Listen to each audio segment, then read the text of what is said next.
1 minute to go. Okay. Ready? So sad. Yeah, Yeah, so sad. So sad. so sad. Let's pray for him. Yes. Oh, nag-freeze sa 59 seconds. Yan mo na lang. Ilo-localize. Naka-freeze yung screen.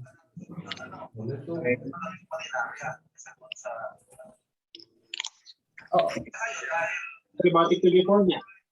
Tapos si contact number na DJ tapos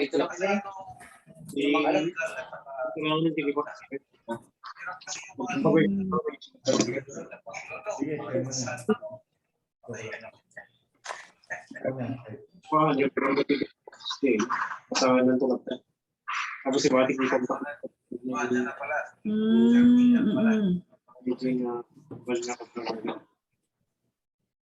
Just give me the cue, Ron. Huh?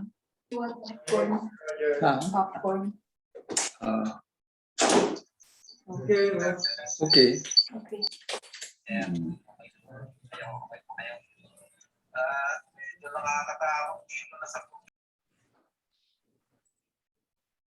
Go ahead, Sir Roger. Good afternoon, ladies and gentlemen. Welcome to the 9th online meeting of the Rotary Club of Makati for Rotary Year 2020 to 21. I am Roger Collantes and I'll be your moderator for today. Before I call on our president to officially call the meeting to order, please allow me to remind you of some house rules. Please be advised that microphones of non-program participants will be muted. This is to keep the background noise to a minimum. May we request our visiting Rotarians and guests to please type in the comment box your name, your club or affiliation, or the RC Makati Rotarian who invited you to participate in this meeting. This is so we can properly acknowledge you later during the program. For our open forum after the talk of the speaker, in case you want to ask a question, please use the raise hand button or simply notify us by typing in the comment box. Alternatively, you may want to type in your question and we will try to accommodate it during the Q&A. Lastly, please don't leave yet after the response of our president, as we will have our group photo ops with our speaker. Since this is a joint meeting with two more Rotary clubs, we will be calling the respective presidents to call this meeting to order. Let's start with our president, Louis Asioche, to call the meeting to order, to be followed by President Steve Cutting of RC Baguio Summer Capital, and finally, President Loida Inero of RC Metro Kalibo. In behalf of the Rotary Club of Makati, I call this meeting to order.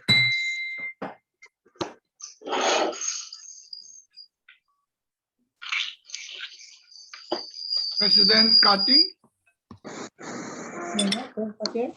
On behalf of the Rotary Club of Baguio, Summer Capital, I call this meeting to order. President Loida. Alin? On behalf of the Rotary Club of Metro Kalibo, I call this joint meeting to order. Thank you, all our life-changing presidents. I'm very sure your life is changed after you became president of Rotary. So now I would like to call on PP Megs Lan from RC Metro Kalibo to please deliver the invocation.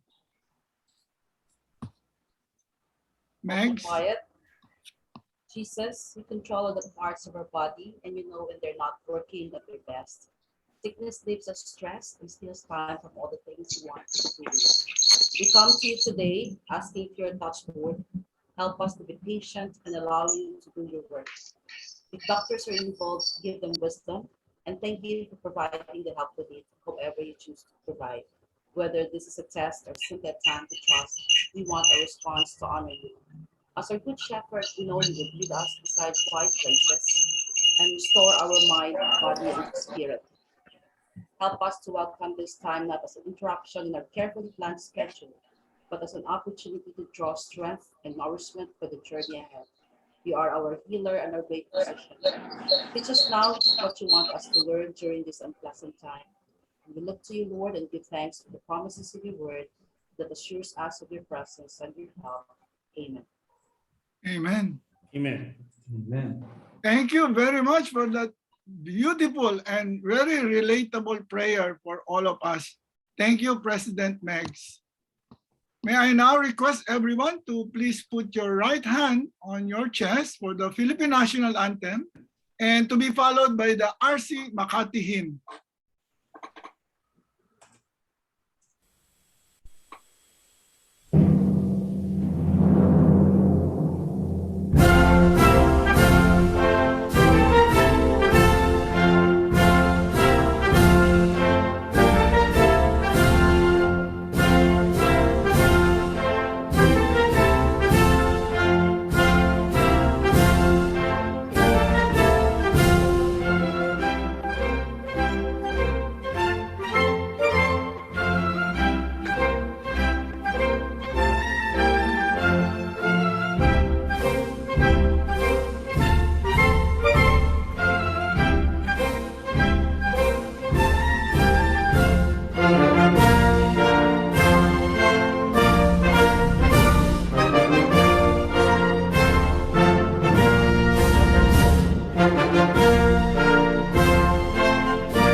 We're the Rotary Club of Makati, and together we stand proud.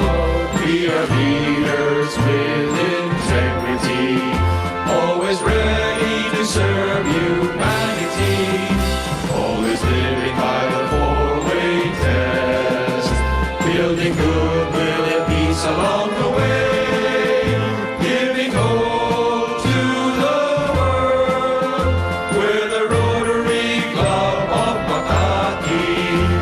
To aid our fellow men, as true Rotarians we live to lead. We believe in service above self, and this is why we succeed. We're the Rotary Club of Makati, and together we stand proud. We are leaders with integrity, always ready to serve humanity, always living by the four-way test, building goodwill and peace along the way, giving hope to the world. We're the Rotary Club of Makati, giving hope to the world. The Rotary Club of Makati. Wow. Never fail to raise the spirit of the Rotarians. I hope our sister Rotarians would have felt the same way. So now we're going to move on to our four-way test.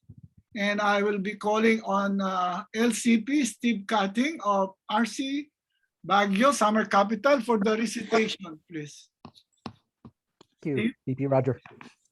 The Rotary International four-way test of the things we think, say, or do. First, is it the truth? Is it the truth? To the truth. Second, is it fair to all concerned? Is it fair? Third, will it build goodwill and better friendships? Will it build goodwill? And fourth, will it be beneficial to all concerned? Will it Thank you, and let's have a Thank good meeting. you. Thank you very much, Steve. Today, I would like to greet warm greetings to our birthday celebrants and wedding anniversary celebrators. Do we have that slide? Okay, so anyway, warm greetings to the following Rotarians. Let's give them a big, warm, greetings.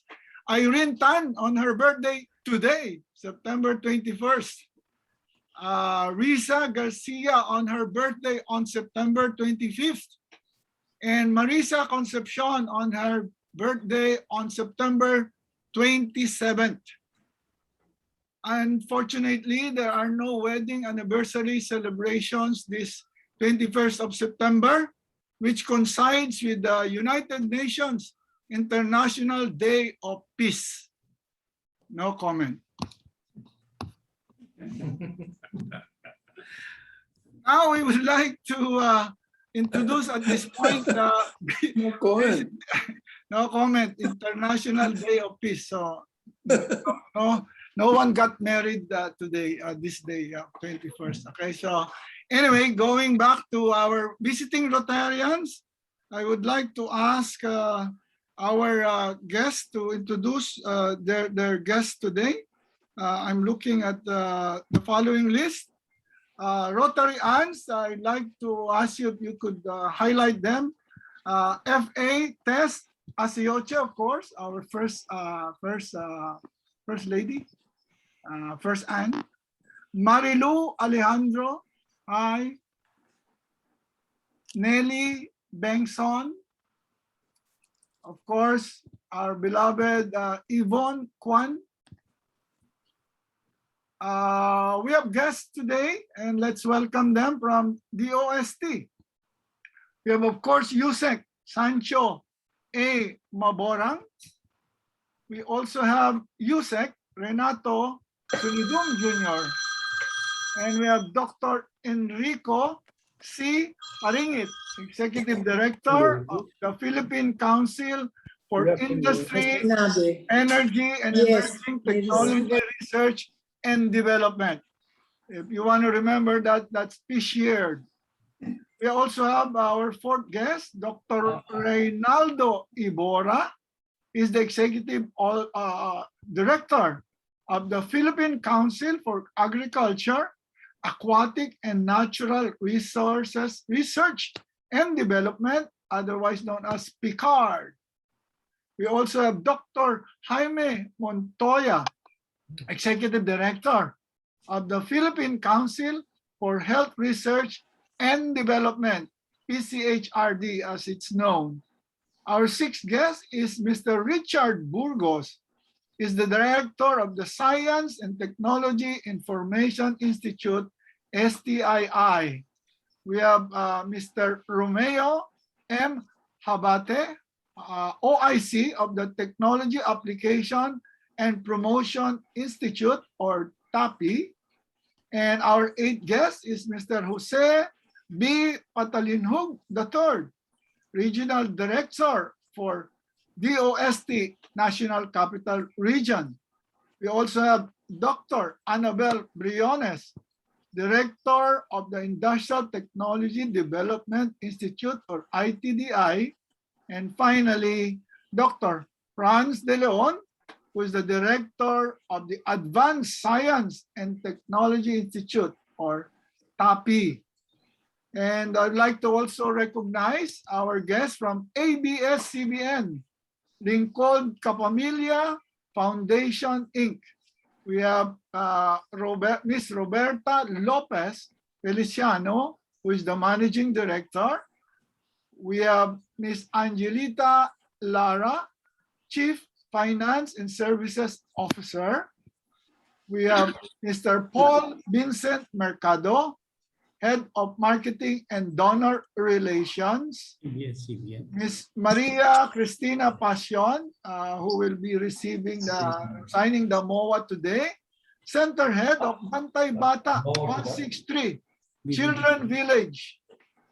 Ms. Wilma Delara, Bantay Bata Marketing and Donor Relations Team Lead.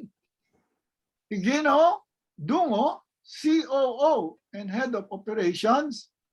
Sunshine Yu, she's the PR and Digital Media Manager.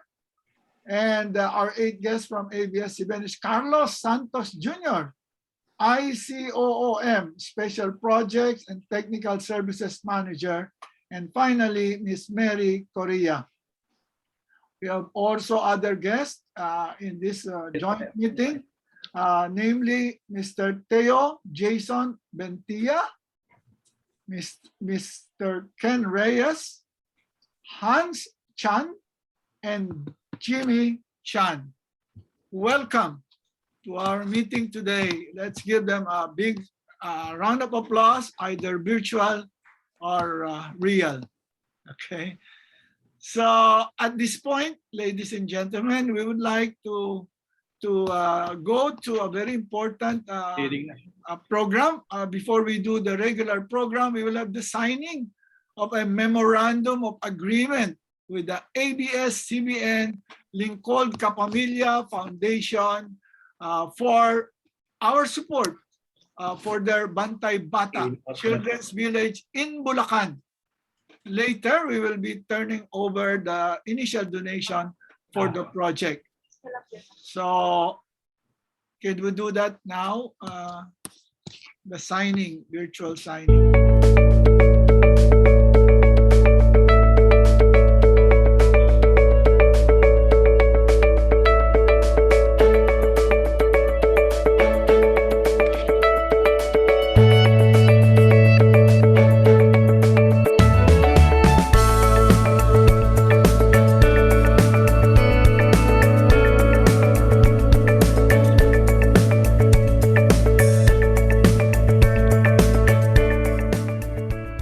Good afternoon. My name is Berta Feliciano, and I'm the Managing Director of the ABS-CBN Foundation. Apart from helping run the foundation, I am always looking for support, for funds to keep our programs up and running. I am new at this job, and I continue to count zeros to make sure I am reading things right. So when I was told how much the Rotary Club of Makati was giving, I once again counted zeros. Really, I said, even now in the midst of this pandemic? Thank you, Rotary Club of Makati, for your generous donation. Children physically and sexually abused, images of innocence crushed, horror stories that you hope are not real. It is difficult to remain detached. And this is why Bantay Bata 163 came into being. And to close the circle of care, the Children's Village in Norzagaray in Bulacan was established. The space, the people, even the architecture is circular, and they are all manifestations of our desire to heal and nurture young souls. Caring for children is not an exact science.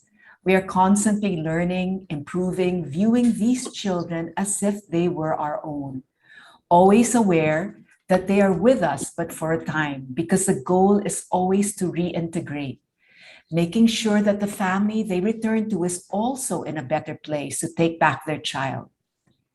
In the end, we heal not only the child sent to us, but the family the child came from. Now, with the support from partners like you, the Rotary Club of Makati, we are able to experiment even further and augment our care by providing creative outlets such as music, art, and dance therapy. Also, through your support, we are venturing into a support group program for the children where they can learn to articulate their experiences and discover that there are others who have walked the same scary path.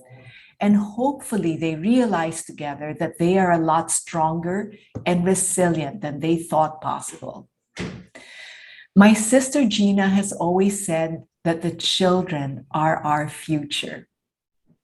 She has also said that the Bantay Bata and all it has become is our gift of love to the Filipino. Thank you everyone here today for helping us continue to give this gift of love. Salamat.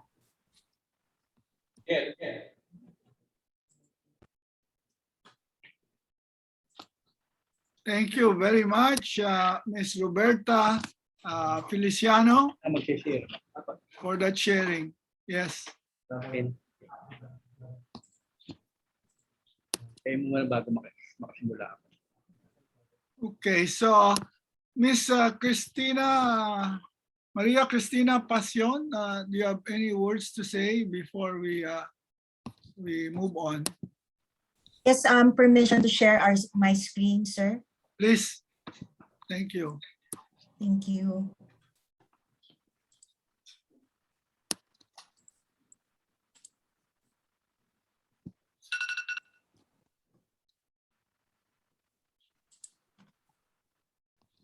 Your screen is starting to share. Yes, there you have it. Yes, thank you, sir. Thank you so much. So I would just like to continue what my managing director mentioned to us a while ago during her message. So just to give you a brief background of the project, in a sense, our intention really to help the children that we serve has been very challenging and daunting. So apart from the abuse that they have experienced, the pandemic also gave us a more challenging job in order to facilitate their healing, eventual healing. And it becomes a very challenging job on our end. So our intention really is to strengthen our psychosocial intervention programs here in the Children's Village to provide a more holistic approach towards healing and the rehabilitation of our children.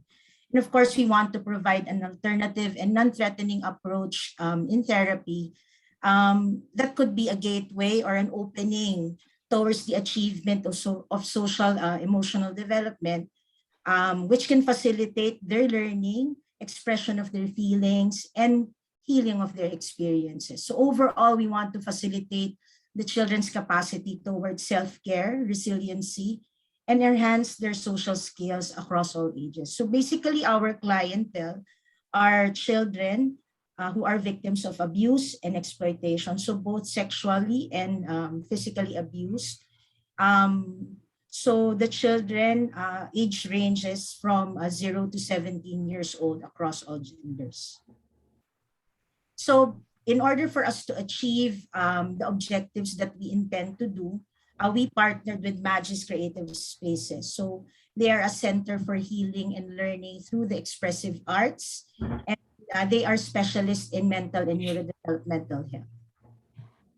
So just to expound a little bit on the two components of the project. So one is the support group program, which is an avenue for the kids to express themselves and to feel their sense of belongingness. So we don't want them to feel alone in this journey. So we want them to feel that there are people who are willing to help them. And of course, we want to provide our multidisciplinary team inside the village to gain a better understanding of the children's individualities and sensitivities in order to respond appropriately and extend our support to the children under our care. And then lastly, the creative therapy program, which Ms. Berta already mentioned, that we have 3 different activities in one children's camp that we intend to host. So the expressive arts therapy, this is the visual arts program or activities, and then the music therapy, and then the dance movement therapy. So basically, we want to channel those negative energies and negative feelings towards more productive coping mechanisms for our children to facilitate their self-care, self-help, and self-resiliency. So with this, in behalf of my colleagues in the foundation and of course Bantay Bata 163 Children's Village, we want to express our deepest thanks to the Rotary Club of Makati. Because of this, I think we will be able to reach more areas in order for us to serve more the children. Apart from within the province of Bulacan, we want to also extend our help also outside of the province. So thank you so much, Rotary Club of Makati. Wow, thank you so much for the wonderful things that you do, in Bantay Bata. I think we should laud and applaud your efforts to reach out to these people who are in need of wellness and mental health through creative therapy. And I think we should also congratulate the Rotary Club Foundation for the generous donation to such a worthy project. Thank you, everyone. Could we give a virtual applause to Bantay Bata for that effort, please? Yes. I'm touched by what I heard from Berta and Ms. Passion. So now, before we introduce our speaker, the highlight of today, I would like to hear from our presidents for their update on the going on and upcoming activities of their clubs. We will start, of course, with President Louis, then President Steve, and finally, President Loida. Take it away, Louis. Thank you, Roger, and good afternoon. Special shout out to Manny Padiernos. Good to have you back. Today, we share the screen with our brother clubs in the north and in the south. RC Baguio, summer capital, led by my classmate LCP Steve, and RC Metro Kalibo, led by my classmate LCP Loida, for the ninth online meeting of the club for this Rotary year. Welcome to the participating Rotarians from Baguio and Kalibo, as well as to our guest speaker, DOST Secretary Fortunato de la Peña, and our friends from the DOST, and from ABS-CBN Lingkod Kapamilya and Bantay Bata 163 Children's Village Foundation. It is certainly not difficult to continue supporting the shelter for the abused children, and we hope that our humble support can truly facilitate their healing and rehabilitation. This will be our second virtual joint meeting with our brother clubs. The first was on August 31 with RC Cebu and RC Davao, with no less than Justice Secretary Menardo Guevara as our speaker. With the use of technology, we plan to continue having joint meetings like this with our brother clubs in the provinces and extend it possibly further to our sister clubs abroad. It will be a good opportunity to reconnect with our brother and sister clubs, even virtually amid the restrictions on face-to-face meetings and fellowships. Last September 16, the Rotary Club of Makati officially turned over 2 isolation tents to the Makati PNP that will be used by the city's uniformed personnel as an isolation and recovery shelter. Allow me to share with you the RC Makati video news on the project.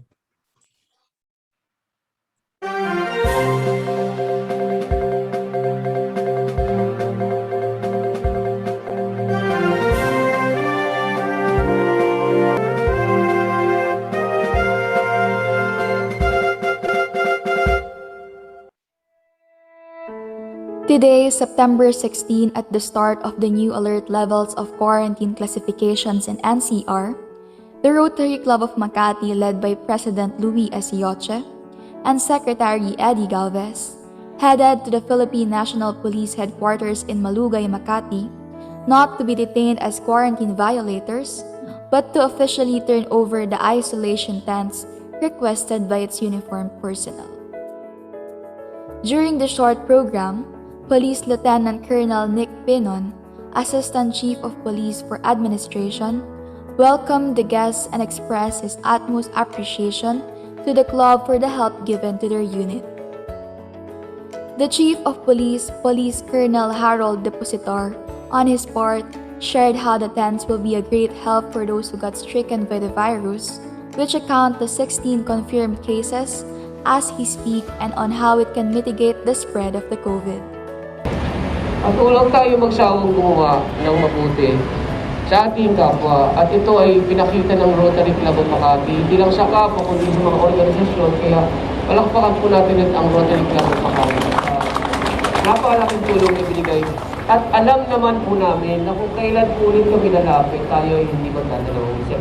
So maraming salamat po again. Ang Rotary Club of Makati is always there to lend a helping hand. Kitang-kita niyo, serve to change lives. President Louis, also a member of the Advisory Council of PNP Makati, during his keynote address expressed excitement that RCM would be able to provide a COVID initiative project in its own city. Na may paggagamitan kayo kapag kayo ay nagkasakit amin rin po namin ipapanalangin na hindi ninyo kakailanganin gamitin ang isolation test na to at kayo ay magiging maayos sa inyong kalusugan at safe from COVID infection. The project is the club's response to the request from the PNP Makati last month for 2 isolation tents that can be used as either a testing or recovery facility for its uniformed personnel. The club immediately acted on the request and ordered 2 tents with sizes of 3 meters by 6 meters at Limcaco Industries Incorporated through Rotarian Danlim. The isolation tents turned over to PNP Makati is the first of its kind as a donation by the club. The club have been rehabilitating fully furnished emergency quarantine facilities at 3 sites already. At the PNP San Juan City, which was turned over on August 16, Hospital ng Muntinlupa on August 19, and just recently on September 9 for the Philippine Army in BGC. These isolation tents may not be as fully equipped as our emergency quarantine facilities, but it will still be able to serve its purpose as a place to decongest our hospitals and enable the city uniformed personnel to have an isolation and recovery shelter. It will truly save lives. So I would like to thank the project head, Secretary Eddie Galvez, for joining me in this turnover and for helping facilitate the donation. We received many plaques of appreciation from the Makati PNP. My thanks as well to Rotarian Dan Lim for accommodating our orders for these tents. Now, during the District 3830 Community Service Seminar held last Saturday, September 18, I am happy to inform you that our club was well represented during the virtual program with PP Regino Lido presenting the measures of success of projects under the areas of focus, Jay Savage presenting our BATS project as one of the sustainable projects in our district, and IPP Peter Manzano, Chair of District 3830 Partnerships, who presented the projects with partnerships in our district and who did the synthesis of the entire program. Thank you as well to the members like Director Ferdy Ordovesa, Director Andrew Prieto, Director Sonny Tambunting Jr., who attended the virtual seminar. Sadness greeted our Sunday morning with the news of the passing of our dear and esteemed member, Wilfred Gui. The bereaved family has requested for privacy during their time of grief. We will coordinate with them in due time so that RC Makati can give a fitting memorial service in honor of Wilfred. May I request everyone for a moment of silence as we play some of the photos of Rotarian Wilfred Gui on the screen.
Lastly, let us remember this day, the 21st of September, as the day we ought to remember why freedom was fought for, is cherished, and should be protected. We remember so we can recommit to that vow never again. Thank you, Roger. Thank you, President Louis. May we call on President Steve to follow.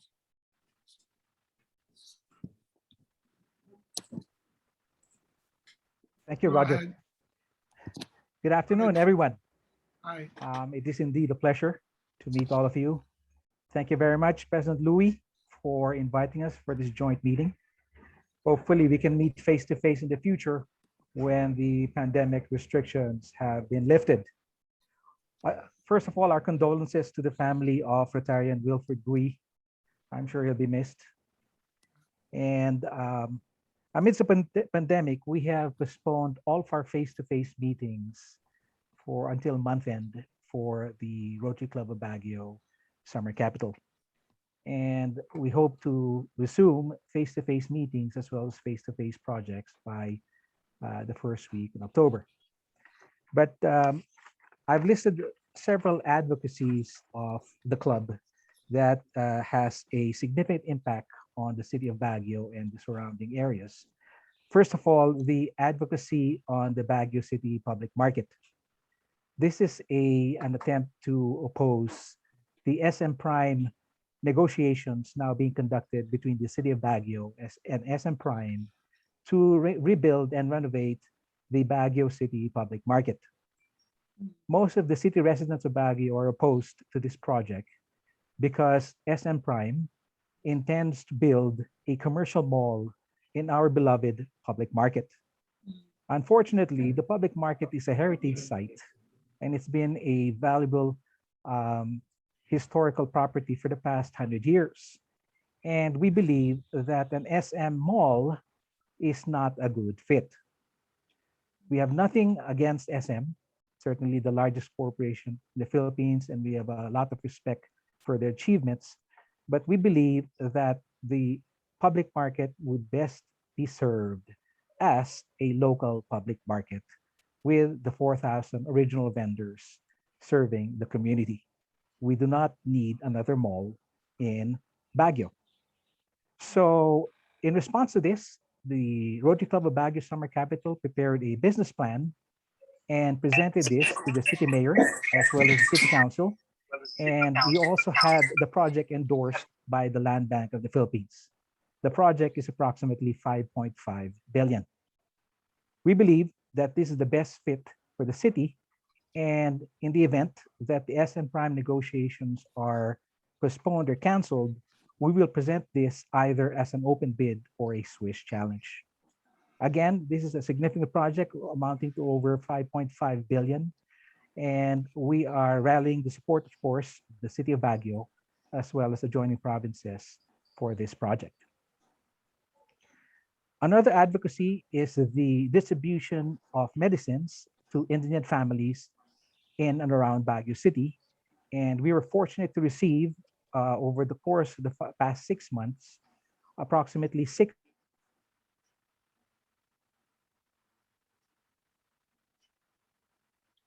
I think we have some connection issue there. Ron, can you verify? Medicines. So Okay, thank you again. You're back, President Steve, go ahead. I'm sorry. Did you hear about the Vice President, Robredo, medicines? Yes, Did you yes, get that you part? stopped there on the medicine, yeah, for the Yes. indigents, yeah. Yes. So we received 3 million in 2 deliveries so far, and we are in the process of distributing those medicines probably until the end of December. We hope to make this a regular program whereby the office of the Vice President will send us donations in kind, and we'll be happy to distribute this in Baguio, Benguet, and the adjoining provinces. A third advocacy, which we're very excited to hear about, is the approval of the Office of the Vice President to build a human milk bank at a regional hospital in Baoko Mountain Province. Rotary Club of Baguio Summer Capital built a human milk bank at the Baguio General Hospital 3 years ago.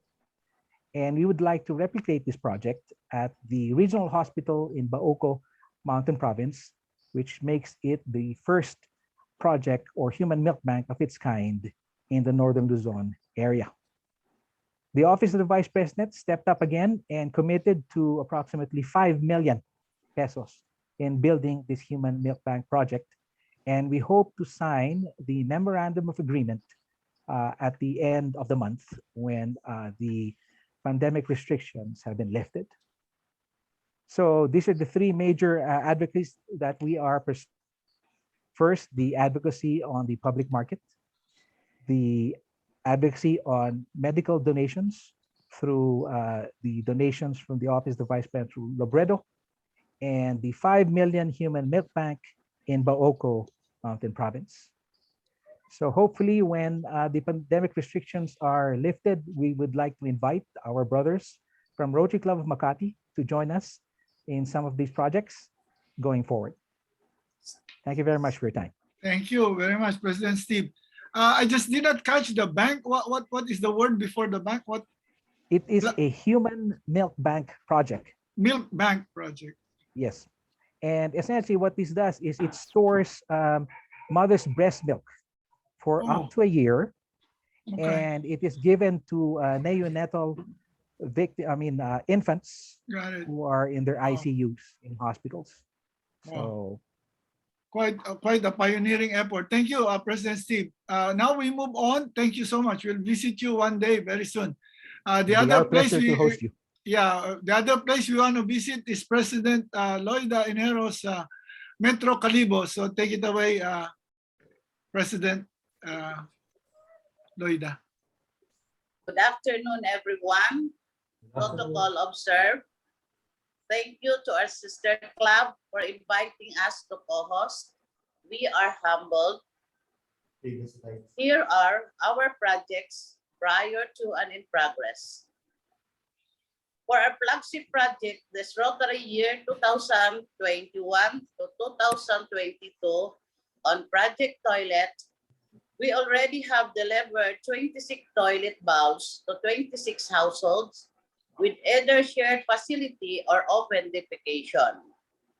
This flagship project is in response to Rotary area of focus on WAS, and we hope to deliver more or less 100 toilet bowls this year. The project is ably supported by District 3850 Governor Edwin II, Sister Club Rotary Club of Pasay Southwest, District 3810, and is always open to others for more collaborations. This month is Literacy Month. We have partnered with schools and other collaborators for an outreach project in the Apial Baguio town in the eastern side, Baclan, to bring books, COVID-19 response kit, water jugs, and toilet bowls.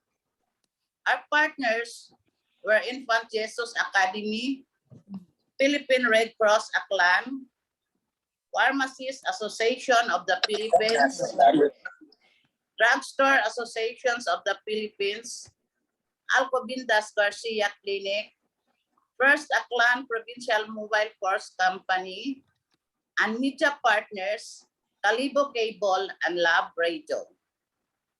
This is in response to disease prevention and treatment, basic literacy, WAS, and peace.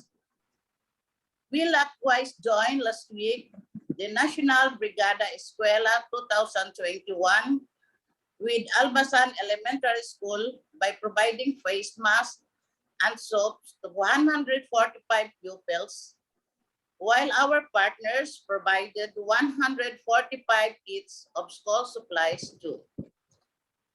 Our Rotary Legacy Project walk with Sister Club of Rotary Club of Porous Park, District 3830, and Walk Incorporated have provided this month one amputee with both legs of prosthesis. One is in the Progress, and 3 more applicants from Sultan Kudarat, Negros, and Aklan. From July to present, we have changed the lives of more or less 20 amputees. We have finally finished last weekend the turnover of rotary iwag sa Baguio, which was approved and donated during the term of IPP Peter Manzano. The 86 solar lamps were given in installment as it was delayed because of the lockdown status in the areas of the beneficiaries. This week, we have to deliver a few more toilet bowls. We look forward to build water system in the town of Buruanga and Baoko with our international partner from Wisconsin, USA. More webinars and joint Zoom meetings and assisting our humanitarian partner, Philippine Red Cross, in the blood drive and vaccination implementation. Thank you, Sister Club of Makati, District 3830, for this opportunity. The Rotary Club of Baguio Summer Capital, District 3790, it is all nice to see you here too. Please stay safe and God bless us all.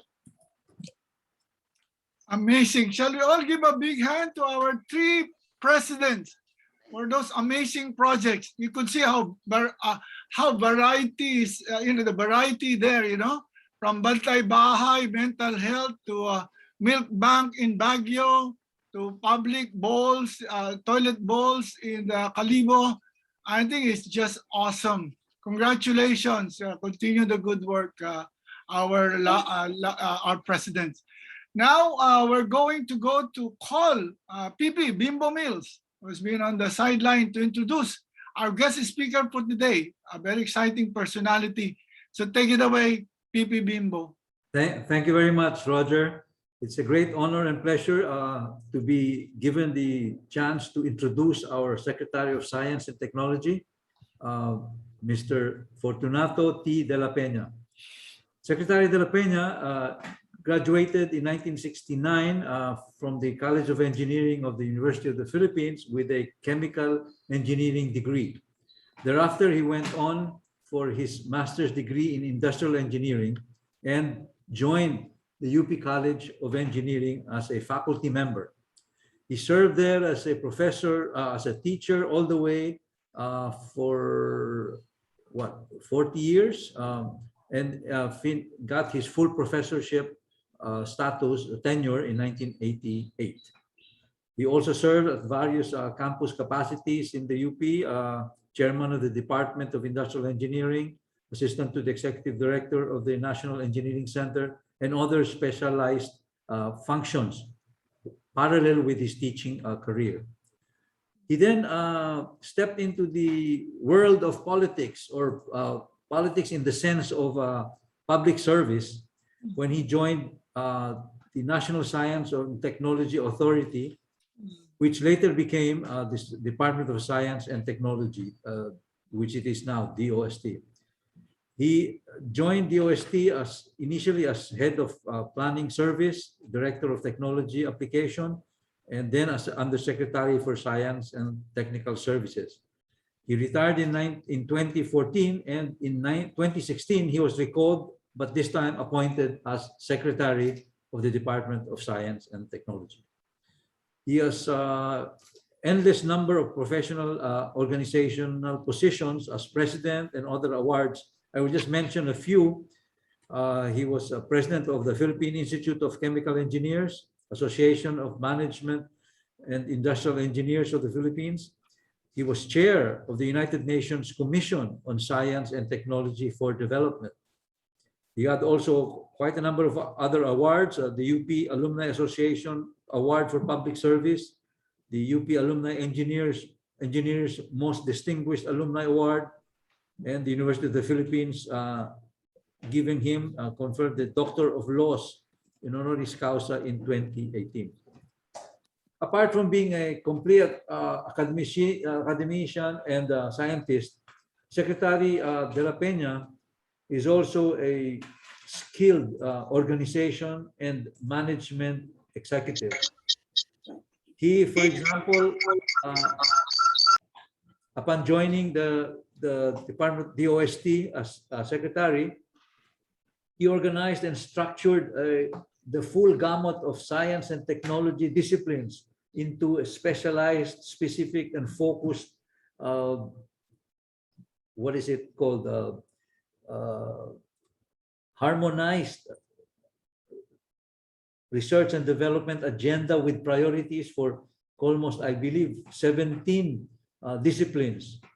These organizational activities, I think, has brought the Department of Science and Technology into the real world to a greater extent than before, as he tied up with a lot of private sector and other line agency activities to translate basic research and development into applications research to better use these technologies for the betterment of local industry and the development of the economy.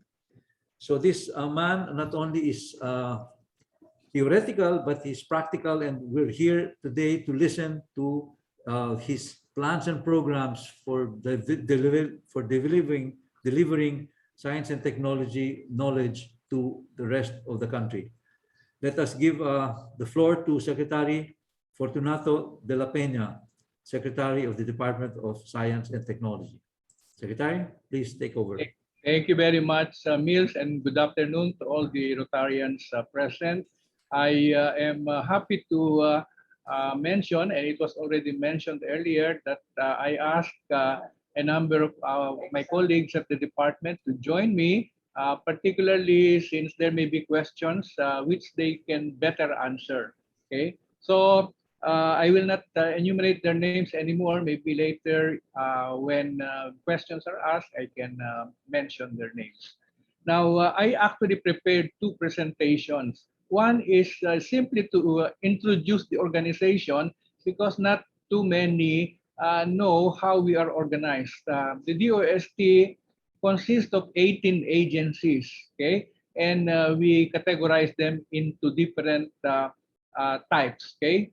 And the second part will be my, I was thinking what to present. I'm not presenting plans anymore, but I am presenting what we recently announced to media, our Big 21 for 2021. And this is because since last year, 2020, since 2020 looked like a very beautiful number, you know, 2020 is a perfect vision. So we agreed among ourselves at the department that we will present to the public the top projects with high impact in 2020. And so we did that, and now for 2021, sabi ko naman, I think we should do it for the 21 high impact projects for 2021. So that will be the second presentation. And I don't know how many minutes you want me to use up, okay? Because I can tailor my presentation according to the time that you have. So would 40 minutes be too long? Yeah, that's okay, Secretary. Okay. You have 40 minutes. Thank you. So let me share the first presentation, which is an overview of our department. Oh, here it is. Okay, so yeah, maganda. Ito na. Okay, so I will just say next slide, and you can help me. So this is an overview of the DOST, and when I came in 2016, we adopted the tagline "Science for the People." Next slide, please.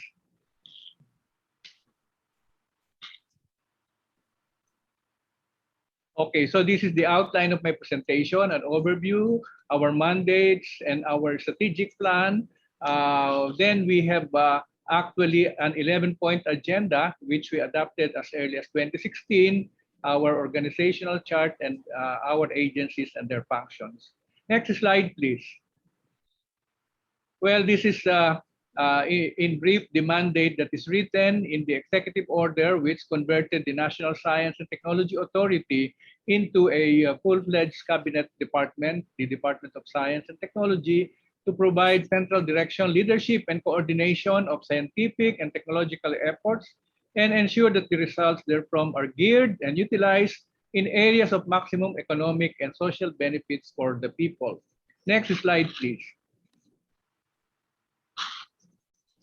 Okay, this is a quote from the President. Science and technology remain important drivers of development as they underpin economic activities and improve many aspects of our lives. Next slide, please. In 2017, okay, actually the preparations were done in late 2016 when this new administration assumed in 2016, and we were asked to come out with the medium-term development plan under the coordination of NEDA, and this came out in 2017, and for the first time we were given a chapter called on science, technology, and innovation. Okay, advancing science, technology, and innovation, and we agreed on 7 outcomes. Okay, during this 6-year period for 5.5 years. The outcome innovation is stimulated, outcome technology adoption promoted and accelerated, and then the outcome critical mass of globally competitive science, technology, innovation, human resources developed. The outcome productivity and efficiency of communities and the production sector, particularly the MSMEs, improved, and the outcome on resiliency to disaster risk and climate change ensured. So these are the more or less like sectoral outcomes. Okay, outcome 1 is for R&D. Outcome 2 is for technology transfer and commercialization. Outcome 3 is for human resource development. Outcome 4 is for productivity. Outcome 5 is disaster risk reduction and climate change adaptation. The next 2 outcomes, outcome 6 and 7, actually addresses more of our internal capacity and governance. So outcome 6 is inequality in science and technology, innovation capacities and opportunities reduced, because we observed that the science and technology activities, particularly the research and development funds that we were given, are actually mostly spent in the Metro Manila area, in the Calabarzon area, and in the Central Luzon area. Almost 83% of our R&D money goes into institutions in this area, and only a very small 17% goes to the rest of the region. So we address that with a strategy that I will show later. Now, outcome 7 is effective science and technology governance is achieved. Okay, next slide. This is now the introduction of our own 11-point agenda. Some of you may recall that when this new administration assumed in 2016, the president announced a 10-point economic agenda. And I remember that 4 out of that 10 actually had a very strong connection with science, technology, and innovation. So, for example, the item on improving our competitiveness, okay? And I assume that the competitiveness covers all sectors from industry to agriculture, to services, to education, etc. Now, the other one is to improve the industry value chain, particularly those that affect the rural enterprises, okay? Number 3 is having a globally world-class human resources. And the 4th one is something very new to us, promoting science and technology and the creative arts towards innovations that will lead to inclusive development. And so out of that, we developed our own 11-point agenda. The first 5 are all related to research and development. So we have R&D to address pressing national problems, just like our R&D on COVID-19. The conduct of R&D to enhance productivity and improve the management of resources. We have many of these covering different sectors.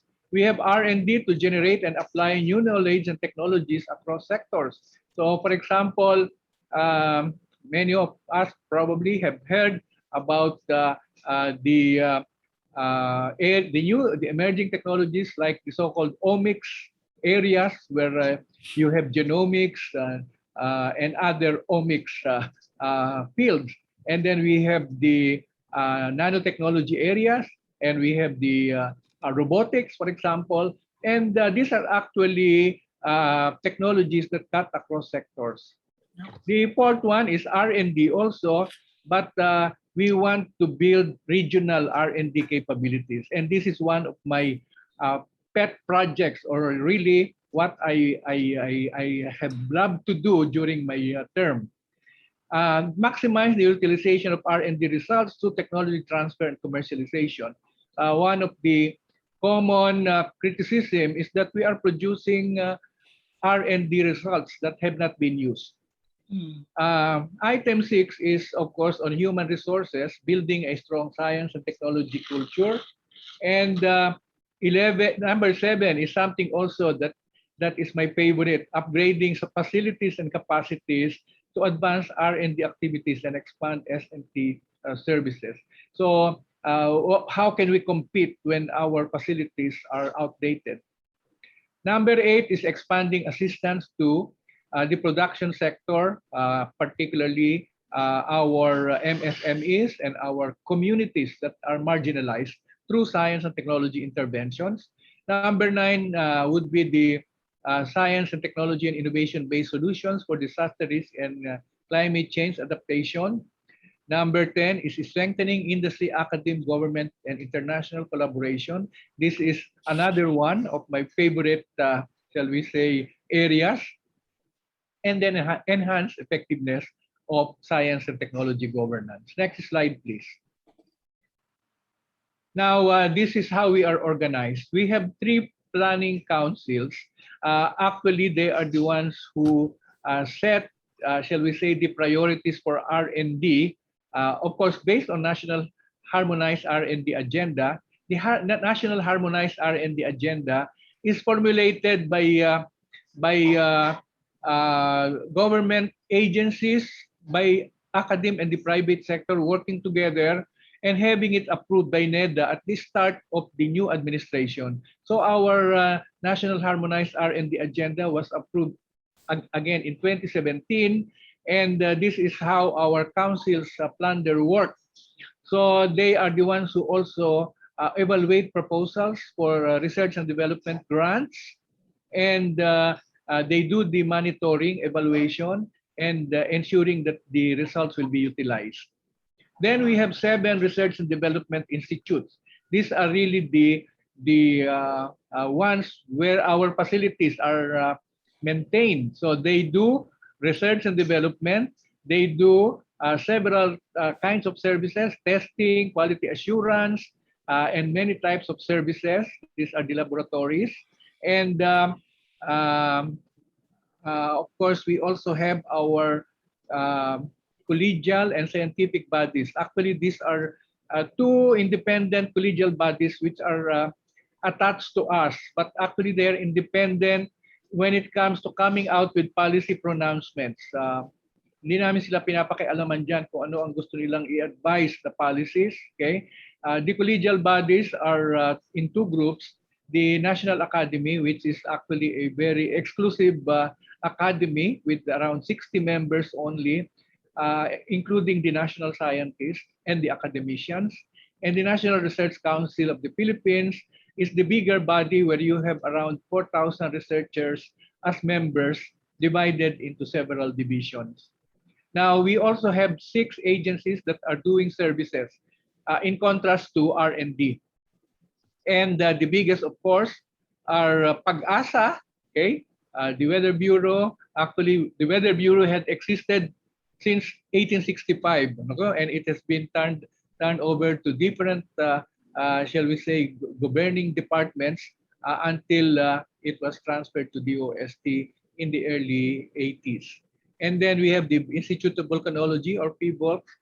Another big organization is the Philippine Science High School System, which started with one campus in Quezon City, but by law, we were asked to set up 15 more campuses to complete the required one campus per region. And then we have the Science Education Institute. Actually, this is the agency which has the biggest share of the DOST budget. This is the one which takes care of the scholarships from undergraduate to the graduate levels. So, for example, at this time, we administer more than 40,000 scholars on any year. Then we have the Science and Technology Information Institute, which takes care of our information dissemination needs, and the Technology Application and Promotion Institute, which takes care of assisting our inventors, innovators, and the results of R&D to be protected in terms of intellectual property protection and to have means for the prototyping of their outputs. Then we have 16 regional offices and 80 provincial centers. But these are very small centers. Provincial centers, on the average, has only 6 persons in it, but complemented by contractual workers. Next slide, please.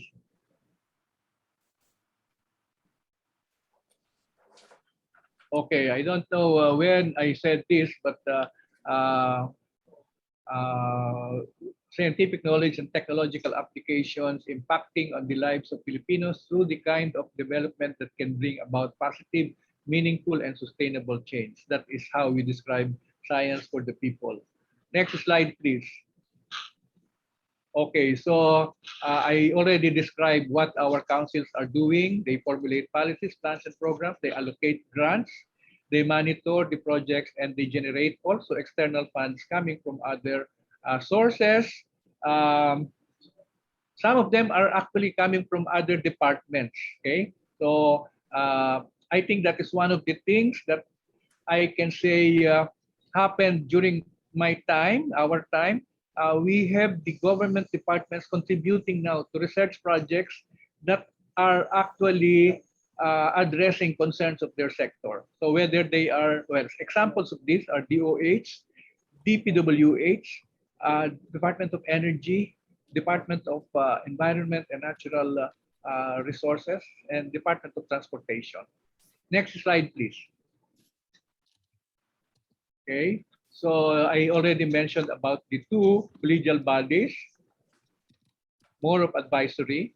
Next slide, please. Now these are the Research and Development Institutes. Actually, I invited some of them today.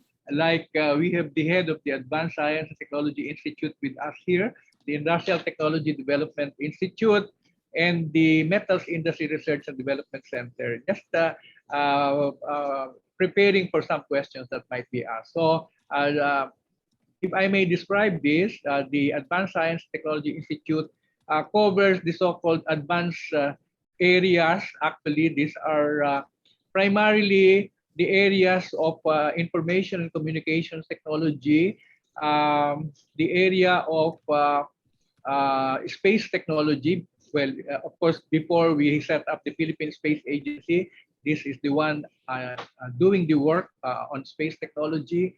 And now the artificial intelligence sector, the robotics, may also be part of this. Then we had the Food and Nutrition Research Institute. Okay, so taking care of developing formulations, okay, of food that would address our malnutrition problem, and that would ensure that our people will have a better nutrition. Then we have the Porous Products Research and Development Institute. Originally, parang nag-umpisa lang yan sa paggamit ng mga wood, okay, but they have expanded their work. For example, using bamboo, okay, for different purposes. Meron silang malaking project on musical instruments, okay. So we have a collection of all indigenous bamboo instruments all over the country. And we have a program on how to select the material, how to produce them, and of course, in terms of also of keeping a record of the tones, okay, that these instruments produce. The Industrial Technology Development Institute is probably the most varied in terms of coverage because originally it was the only Hey, RN. hi. Actually, I made a mistake. Okay, this was the only R&D institute before. Okay, and this is the second oldest institute that we have. If Pag-asa was established in 1865, ITDI, which started as the Bureau of Science, was established in 1901. Then we have the Metals Industry Research and Development Center. We have the Philippine Nuclear Research Institute, which takes care not only about peaceful uses in terms of energy, but also the applications in health, particularly nuclear medicine, in agriculture, and in the environment and industry. And the Philippine Textile Research Institute, which recently has really, shall we say, revolutionized the areas of research under it. Before, it was only the use of indigenous textiles and the use of natural dyes. Now it has expanded into many areas. Next slide, please. Okay, I think I have described already what these agencies are doing. Pag-asa, PBOC, the Philippine Science High School, the Science Education Institute, the Science and Technology Information Institute, and the Technology Application and Promotion Institute. I would like to repeat the fact that the Science Education Institute actually gets the biggest portion of our budget to support these scholarships. Next slide, please. Okay, so we have 16 regional offices and 80 provincial S&T centers. The regional offices are like small DOSTs in the region. So they do varied services like coordinating also the research and development done by our consortium members in the area. They also give grants for small types of research projects. They actually handle our programs regarding productivity of enterprises, the Small Enterprise Technology Upgrading Program, also the programs on introducing science and technology interventions to communities to improve, okay, to empower them, and also the projects that are related to scholarships. So they have their own staff to monitor the progress of our scholars at the regional and provincial levels, and of course also they work on disaster risk reduction. So the regional centers are actually doing varied types of work. They operate the regional science and technology laboratories, and I would say that they are our frontliners, particularly in the regions. Next slide, please. So that ends the first part, which is a presentation of our organization, our structure, our mandates. Now, I would like to give you a glimpse of the projects we are working on by sharing with you what we call Big 21 in 2021. I already explained how we started the so-called big projects, Big 20 in 2020 and Big 21 in 2021. Our agencies, as you can see how many of them, 18 agencies and 16 regional offices, they sort of compete in nominating projects that they have completed in 2021 or will be completed before the end of 2021 that we can consider as high impact projects. And we have a small group at the top management level which chooses which ones we think should be included in Big 21 in 2021. So next year siguro Big 22 na in 2022. So how did we categorize this? They can actually be categorized into the following. We have projects, okay, completed and about to be completed on new state-of-the-art facilities. Remember, I mentioned that this is one of my favorite, shall we say, programs or strategies. for this term. And then we have the R&D programs, products, and the niche centers. Another favorite of mine, because the niche centers are our medium or instruments for capacitating our regions to do research, to do more science and technology work, and to be able to address the needs and opportunities in their areas so that the R&D can be done already in their location. We have also the initiatives to address COVID-19. I must confess that much of our resources were actually consumed to address COVID-19. And then, of course, we are recognizing our productivity and empowerment achievers.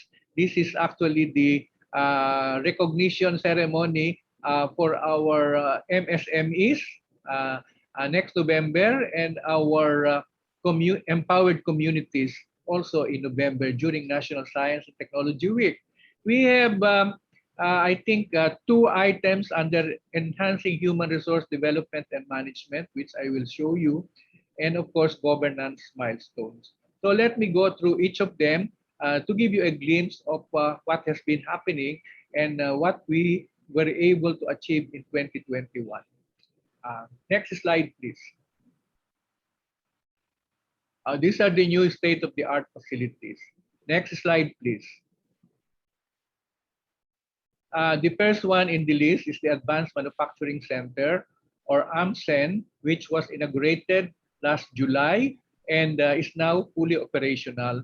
The Advanced Manufacturing Center actually is expected to improve the country's manufacturing capabilities, including those in the micro, small, and medium category of enterprises, to drive the growth of the economy. It is actually divided into 2 segments. One is the facility that takes care of additive manufacturing, and the other one is the component that does research on new materials that can be used for additive manufacturing. Just to probably give you an idea what is additive manufacturing, most of us are familiar with the conventional ways of manufacturing. For example, if you have a piece of metal and you want to make a particular product out of it, most of the processes are subtractive. So, yan ay itotorno mo, ibubutasan mo, i-shave mo, or whatever processes ang gagamitin mo para kuminis. So, yan ang conventional methods. But in additive manufacturing, you come up with a software which is a model, a 3-dimensional model of the product that you want to produce. And it can use various types of materials, whether it is metal, whether it is polymer. It can even use some organic materials. And you can do it on various types of sizes. So my favorite example here are the products that our dentists need. Okay, that can be done through additive manufacturing, or the prosthetics that are being needed by our doctors for parts replacement. And of course, there are bigger items. So if you go there are 3D printing facilities of different sizes. Okay. Next slide, please. The other one, which is also located at the Metals Industry Research and Development Center, is something that we embarked on because we would like to contribute towards the attainment or the use of the so-called IR, Industrial Revolution 4.0 technologies. Okay? So alam naman natin, yung technologies, meron tayong 1.0, 2.0, 3.0.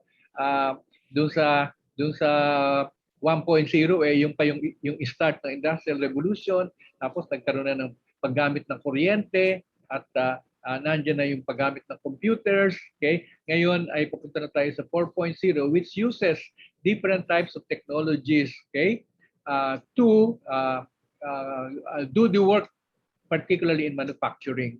So we have this advanced mechatronics, robotics, and industrial automation laboratories. For example, Ano ba yung masasabi ko? Isang example ng magandang project sa robotics. Since when I assumed office, I emphasized the importance of R&D in defense and security.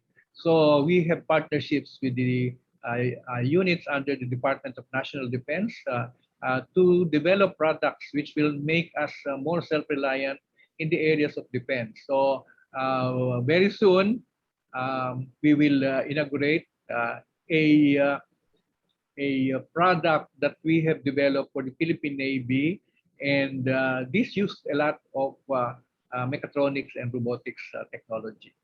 Next slide, please. The other facility, still within the Metals Industry Research and Development Center, there has been a clamor from the regions. Our MSMEs in the regions. Bakit hindi kayo maglagay ng branch ng MIRDC sa regions? And we attempted to do that, but you know, at DBM they are quite strict in creating new structures. Okay, so we thought that we can just capacitate some universities, particularly the state universities and colleges, so that they can do services similar to what we are doing at the MIRDC. In terms of R&D in the metals and engineering sector, in terms of product development, in terms of technical consultancy also to those in the sector located in the provinces and regions. So the first 5 that we have put up this 2021 are those found in the Cordillera. Okay, so attention, Baguio Rotary. We have in Region 1, Region 2, Region 3, and Region 10. Okay. Next slide, please. Still on state-of-the-art facilities. This twin facility, actually dalawa po ito, no? Pero pinagsama namin dahil sabay namin i-inaugurate yan in the next, I think, either October. And this is under our Packaging R&D division at the Industrial Technology Development Institute. The one facility is the Simulation Packaging Laboratory, Packaging Testing Laboratory, and the other one is the Green Packaging Laboratory. This simulation packaging testing, okay, actually is used to test, okay, how well packages or packaging material that we use to transport products will withstand rugged terrain in terms of being transported either through land, through by sea, or by air. Okay, alam naman natin ang pinagdadaanan ng mga kargamento, okay, sa pagbebiyahe, and kung hindi maganda ang packaging ay pwedeng masira pati yung laman, no? And so we already have a laboratory now for the simulation packaging testing. Okay, and then the twin laboratory is the Green Packaging Laboratory. Alam naman natin ngayon, very conscious ang mga tao, okay, about the kind of packaging material. Okay, so galit na mga tao sa plastic, you know, and so itong lalo na yung hindi biodegradable, ano? And so we are now looking into green packaging material development, and you will be surprised many of the waste that come from our agricultural products like fruits can be converted into green packaging. Next slide, please. Another facility which is I actually commend our regional offices for initiatives such as this one. Some of you are familiar maybe when you exit in Tabang, okay, NLEX. If you exit at Tabang, you will see the suppliers or the sellers of ornamental plants all over, okay, on both sides.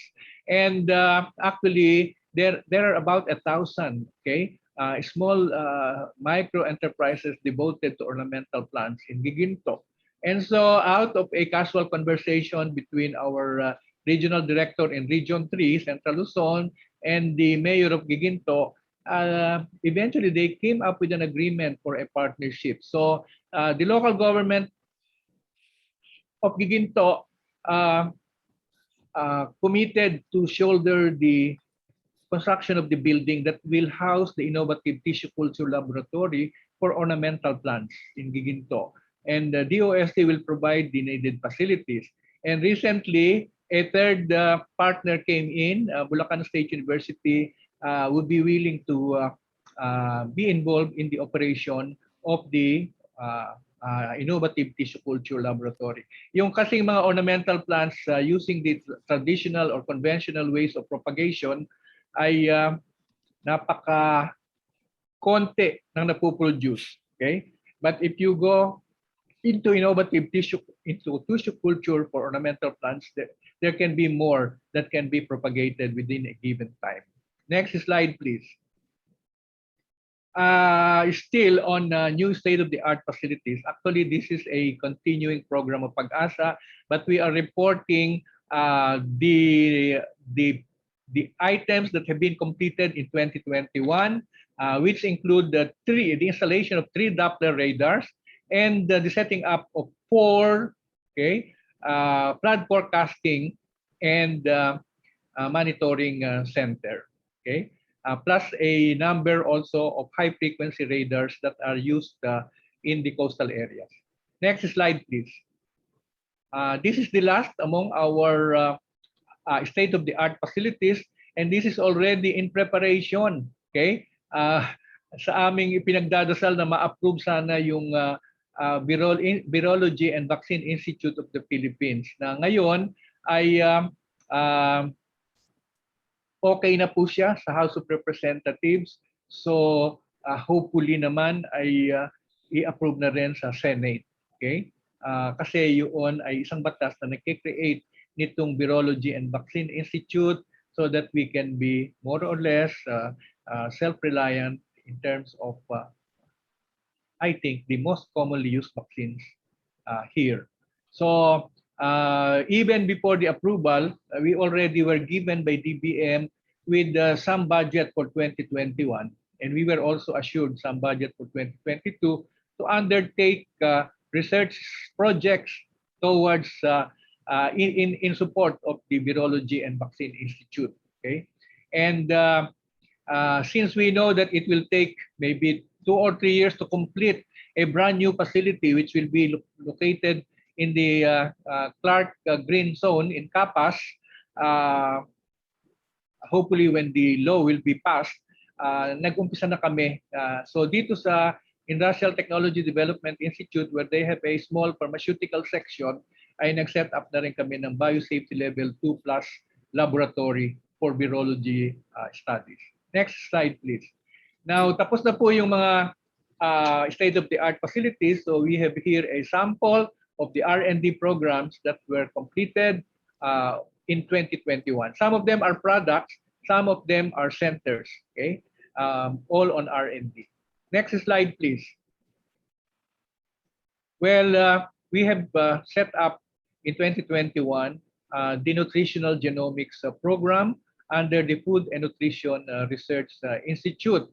This will contribute to the growing knowledge and capability on nutritional genomics, leading to omics-based methods to predict disease susceptibility, early detection of nutritional deficiency and excess, and accurate identification of nutrition-related diseases and the impact of dietary signals in the genome.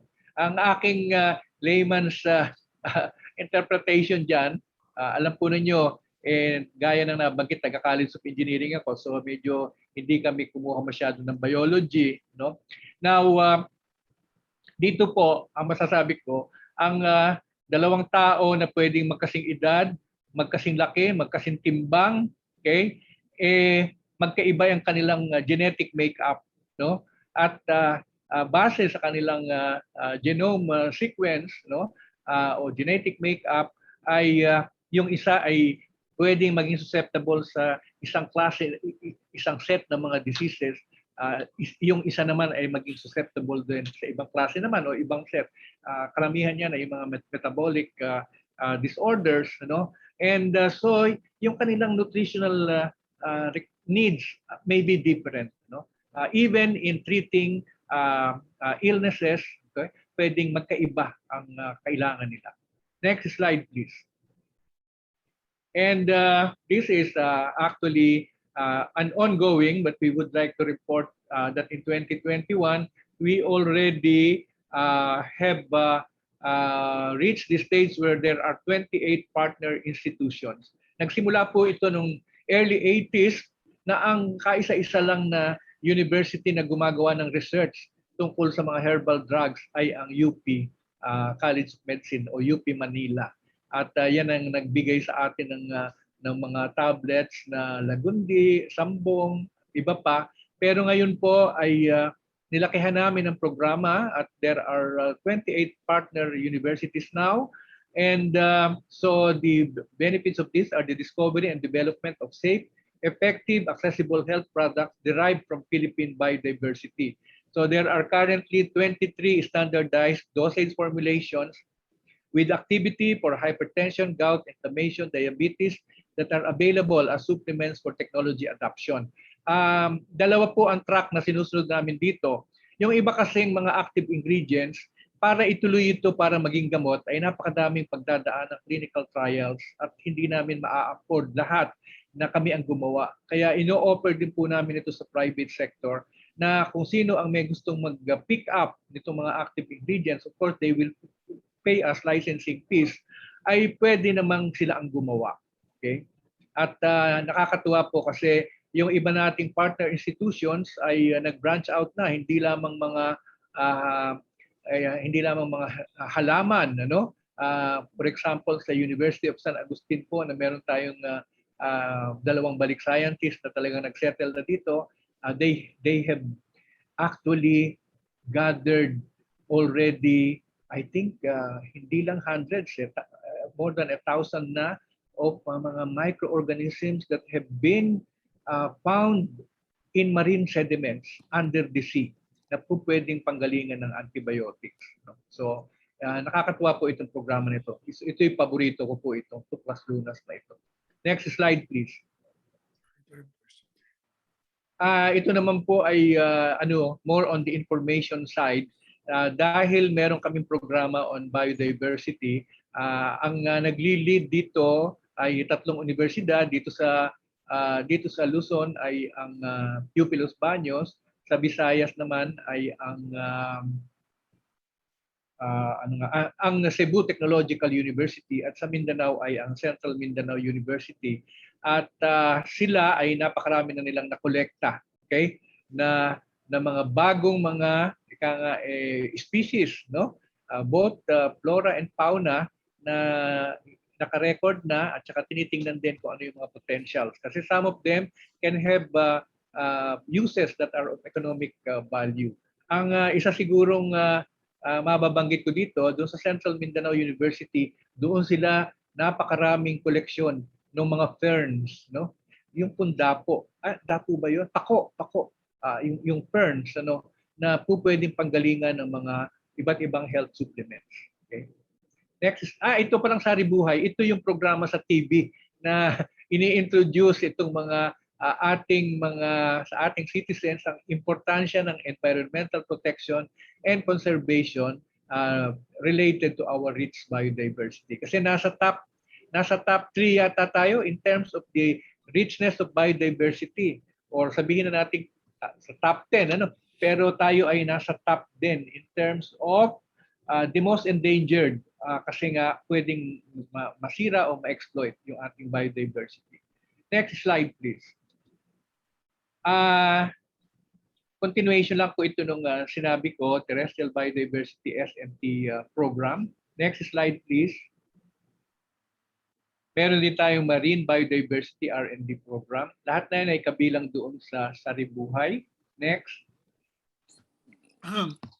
Okay, meron din tayong Indigenous Plants and Native Animals Biodiversity. Yan pong native animals ay isang malaking bahagi ng aming ipinopromote para sa food security. Kasi po, yung ating native animals consisting of native chicken, native ducks, and native pigs ay pwedeng malaki ang ma-contribute sa ating ekonomiya. Ano? Kaya ang ginawa po namin dyan ay pinurify yung mga native lines. Okay? Ibig sabihin, kasi yung mga native pigs na pakalat-kalat, kahalo-halo na yung dugo dyan, ano? And so we need to purify. So may purified lines kami sa Sa native pigs, may purified lines sa ducks at sa chicken. So ang nakakatuwa dyan, yung native pigs natin, sabihin natin native pigs, pero magkakaiba po ang itsura at profile ng native pig. Halimbawa sa Marinduque, iba yung native pig sa Kalinga, iba yung native pig sa Bohol, ano? At yung chicken naman, halimbawa, iba yung native chicken na darag sa Iloilo, iba naman yung sampen sa Zamboanga, at magkakaiba po sila ng katangian, ano? Merong yung darag sa Iloilo ay ginagamit na nila yan doon sa mga kainan katulad ng tatoys at iba pa doon, at napakasarap, ano? Yun namang sampen, masarap din, pero palagay ko may medicinal value yun, pero napakatapang ng sampen, ano? Pinagsama ko yung sampen at darag, pinatay yung darag, ano? Matatapang yung mga kahit chicken, yung mga nasa Zamboanga. Okay, sa pigs naman po, ang kagandahan niyan ay through R&D ay na-improve namin kung ilan ba. Dati nanganganak lang ng 6, ngayon ay nanganganak na ng 8, no? At doon naman sa ducks ay na-purify din yung mga native lines na napakataas ng production ng eggs. Okay? Next slide please. Ito naman po ang susunod. Next slide.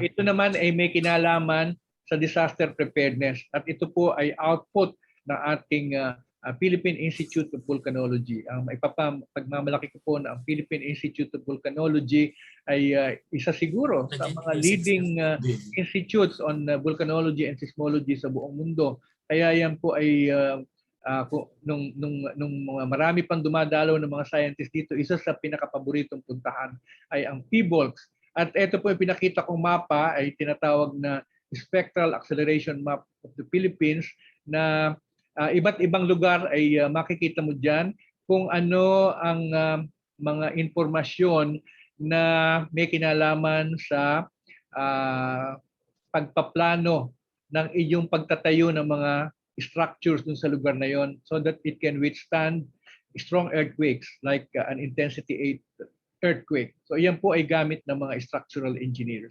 Next slide please. Dito po, itong NICER, ang ibig sabihin ay Niche Center for Research in the Regions. At yan ang sinasabi kong paborito ko dahil ito ang nagpapalakas sa capability sa research and development sa mga regions ng ating bansa. Hindi nakasentro lang sa Metro Manila o sa iba pang rehiyong karatig ng Metro Manila.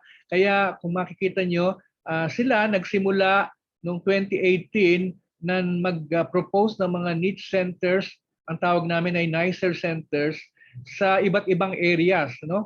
Very quickly lang, halimbawa, between 2018, 2019, 2020, karamihan na itinayo ay yung mga may kinalaman sa agrikultura. So, meron tayong Niche Research Center for Citrus sa Nueva Vizcaya, meron tayong Niche Research Center for Freshwater Fish, Freshwater Eel sa Isabela, meron tayong Niche Research Center for Tamarind sa Pampanga State Agricultural University, meron tayong Niche Research Center for Crustacean sa Bohol State University, meron tayong Niche Research Center for Mollusk sa UP Visayas in Miagao, meron tayong Niche Research Center for sea cucumber sa Mindanao State University na Awan, at meron tayong Niche Research Center for seaweeds sa Tawi-Tawi, and a Niche Research Center for halal goat in Sultan Kudarat. Ngayon, for 2021 po, maraming Niche Research Center na itinayo, pero more on the industry, energy, and emerging technologies area. So tingnan po natin ito. I think we have 10 for 2021, pero nilamp lang namin siya as one item in the big 21. So the first one is the R&D Center for Advanced Batteries, and this is implemented by the Technological Institute of the Philippines and UP Diliman. So kung makikita nyo, hindi naman po limited sa state universities. TIP is a private institution. Next slide, please. We have the Center for Environmental Technologies and Compliance. Ang implementing agency po dito ay ang Polytechnic University of the Philippines, Manila, ang Adamson University at UP Diliman. magkakatulong po sila. Next slide, please. We have the Coastal Engineering Research Center. Ang main implementer po niyan ay ang Mariano Marcos State University sa Ilocos Norte, ang UP Diliman at ang Don Mariano Marcos Memorial State University in San Fernando, La Union. Okay. Next, the next is the Smart Water Infrastructure and Management R&D Center, where the implementing agency is Isabela State University, together with Cagayan State University and Quirino State University. Next, we have the Center for Lake Sustainable Development. At ito po ang implementing agency naman ay ang Laguna State Polytechnic University dito sa Laguna at ang UP Diliman. Next, we have a Center for Sustainable Polymers. The implementing agency is Mindanao State University and Iligan Institute of Technology. Next, we have the Center for Vector Diseases of Public Health, and this is implemented by De La Salle University Laguna Campus in Canlubang and UP Diliman. Next, we have the Integrated Protein Research and Development Center, a biotechnology facility for health, and the implementing agency is Ateneo de Manila University. Next, we have the Biomaterials for Diagnostics and Therapeutics R&D Center, and the implementing agency is Angeles University in Angeles, Pampanga. Next slide. Then we have the Neurotech De La Salle University Institute of Biomedical Engineering and Health Technologies, or what we call the Neuro Robotics Technology Program at De La Salle University in TAP. Meron pa ba? I think that completes the NICER, but that's only one entry in Big 21. I think I have 3 or 4 more remaining. Here are the initiatives to address COVID-19. Okay. Next slide, please. And nasa item 13 pa lang pala tayo, malayo pa sa 21. The project on the clinical characteristics and transmission patterns of COVID-19 confirmed cases and their contacts in the Philippines. Ito po yung pag-aaral talaga sa transmission pattern at hopeful po ito ay matatapos before the end of the year. Next slide, please. We have, of course, the very much heard about the clinical trials of Lagundi, Tawa-Tawa, and virgin coconut oil as treatment or adjunctive therapy against COVID-19. Hindi pa po sila yung main na gamot, but they can be used. Well, that's what we are studying, how well they can be used as adjunctive therapy in addition to the standard care. And we have already good results as far as VCO is concerned, and we are awaiting the results of for Lagundi and Tawa-Tawa. Next slide, please. Yan po, September, end of September, alam na natin. Next slide, please. Next slide, please. Okay, so this is another project under COVID-19 initiative, the so-called zero prevalence of SARS-CoV-2 and the determination of viral neutralization characteristics of antibodies detected in communities in the Philippines. So the results of this study will help determine the pre or post-COVID-19 vaccination zero status of individuals in the community that would potentially impact disease prevention and control operations, as well as vaccine response monitoring. Next slide, please. Lahat po na yan ay matatapos sa 2021. Ito is another project, I'm very proud, came from one of our regions, DOST Region 6, based in Iloilo. Gumawa sila nitong SPAS, Safe, Sweet, and Smart Passage System for the use of the region, Region 6. And then it was learned by IATF, and the IATF passed a resolution adopting SPAS on a national scale. So they now have 82 provinces and I think 42 cities, 82 and 41 cities that are using SPAS, okay? Or close to that number. Basta yun yung mga target nila, pero wala pa yata, papunta pa lang sa 90% ang gumagamit. Okay? So this is a travel management system. Next slide, please. Another project of RN, well, ito ay kasama pa rin sa aming COVID-19, is we were able to develop through our Advanced Science and Technology Institute the breath simulator, breath sim, the DOST breathing simulator, which allows the experts from DOST and DOH to test various ventilators, respirators, and other respiratory devices to ensure quality and performance when distributed to hospitals and healthcare facilities during the pandemic. Ito po ay kinailangan namin dahil merong I think apat na iba't ibang universities o colleges ang nag-develop, sinuportahan namin mag-develop ng mga ventilators. Kailangan pala itong testing, breathing simulator, parang artificial lungs, bago mo siya ma-deploy sa ospital. Next slide, please. Now we go into the productivity and empowerment achievers. Next slide, please. I already mentioned that we will be recognizing some 21 MSMEs, okay, come November, because they have been very good adopters of our small enterprise technology upgrading program. Alam po ninyo, ang nakakatuwa dyan, hindi lamang yung mga technologies na inintroduce namin na ginagamit, sila na mismo ay nakaka-develop na ng sarili nilang innovation, whether in terms of products or processes. Next slide, please. We will also recognize 21 communities, okay, in the Philippines, which actually can be used as model for our community empowerment through science and technology. Ang usual points of entry po namin dyan ay ang provision ng potable water supply, ang addressing their malnutrition problems or malnutrition situation, yung pong pagkakaroon ng pag-access sa mga materials for learning, katulad ng aming Starbucks na contains almost 200,000 digitized books and materials that can be used even without Wi-Fi. Okay, and then we also have the interventions for livelihood and for the disaster risk reduction preparedness. Okay, next slide, please. We are now in number 18, enhancing human resource development and management. So, gaya nga po ng sinabi ko, ito ay nangyari lahat 2021. Next slide, please. Hirap na hirap po kaming maghanap ng items.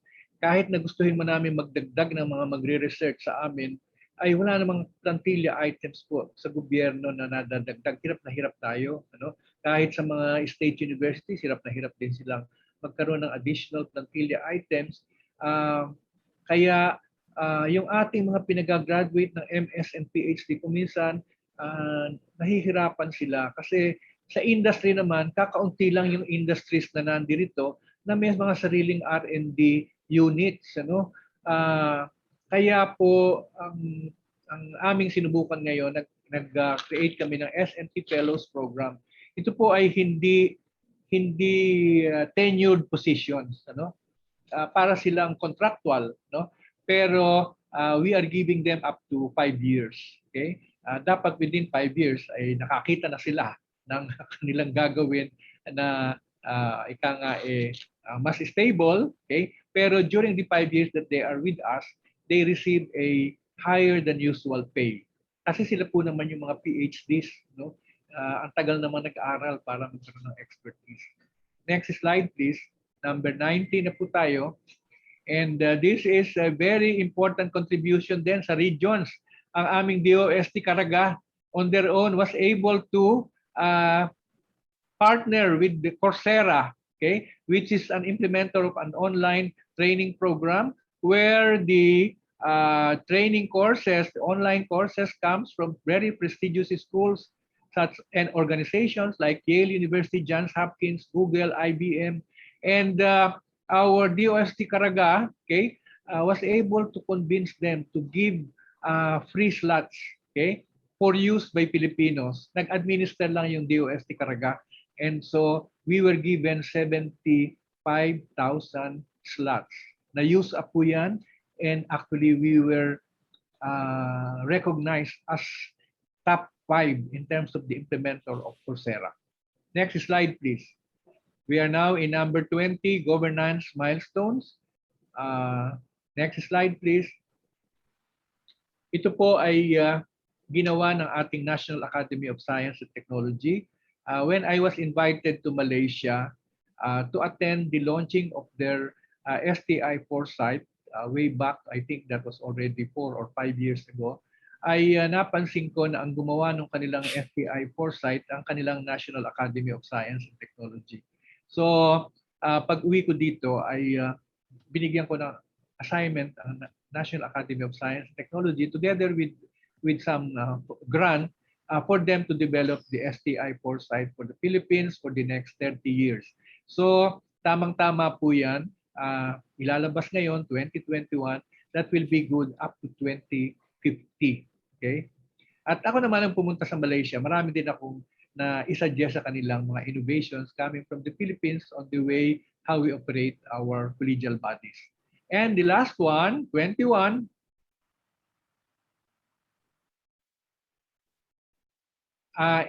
we will be coming out with 11 books, 5 in 2021 and 6 in 2022. This is really documenting our experiences in the different areas in R&D, in technology transfer, in human resource development, in international collaboration, in disaster risk reduction, and others, which we hope, even if there will be already changes in administration, they can look at this case so that there will be continuity and hindi naman kailangan i-rediscover lahat, kasi meron na rin tayong mga na-build na experience tungkol dito. So dito po tinatapos ang aking mahabang presentation. Pasensya na kung maraming oras ang aking naubos, pero sa tingin ko ay makakatulong din sa inyo. Salamat po. Salamat po. Let's give a big round of applause, either virtual or live, to Secretary Fortunato. And we're not gonna ask you a lot of questions, but I noted down 8 questions for you, Sec. Yeah. From the post, the chat box. That's not counting the, I think, 18 questions that will come from the floor. So if you don't mind. Yeah. I'll give you a litany of the 8 questions. Some of them may probably just need a yes or no answer. The others, you probably can refer us to the people who are here. We will write to them. Yeah. Okay, so here we go. Let me do justice. Tony Lopez, a strict question. Are we doing anything about bamboo products which are good carbon footprint? And do we have I heard you say you have a research on that, bamboo products. Yes. We have actually 3 research and development institutes doing research on bamboo. The Philippine Textile Research Institute is now very much into bamboo textile. Okay, Nice. and hopefully soon we can come up with a regional yarn innovation and production center in Region 2, okay, which will include the use of bamboo for the production of yarns. Alam naman natin sa Region 2, kaya nga merong city dyan na kawayan ng pangalan, hindi ba? Yep. And then sa Forest Products Research and Development Institute naman, of course, ang una nilang dinevelop dyan ay yung engineered bamboo. So, makakakita tayo ngayon ng mga pwedeng gamitin sa furniture, pwedeng gamitin sa mga floorings na engineered bamboo, yung makinis na siya, flat na siya, at para siyang flat wood. At meron din tayong magandang proyekto nga, siguro hindi naman magkukonsume ng napakaraming bamboo, pero nakakatuwa ito, yung pong ating program on bamboo musical instruments. Kasi po, ang iba't ibang indigenous communities natin ay may kanya-kanyang bamboo musical instrument. At gusto namin ma-preserve yan at hopefully ay baka magkaroon din ng commercial value yung bamboo na yan. At bukod doon, meron ding mga dinedevelop sa Forest Products Research and Development Institute na mga produkto, lalo na yung under sa kanilang fragrances and flavors unit nagagamit ng bamboo. So, yan po ang ating bahagi kami ng Bamboo Council na parang ang nag-chair yata diyan ay ang DTI.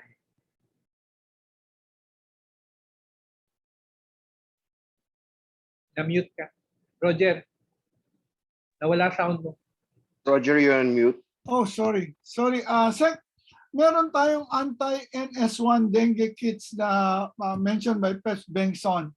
Are you aware of this project and that it has been field tested? His question is, when are we gonna get the release of that budget? If that's something you can answer. Yung po bang dengue?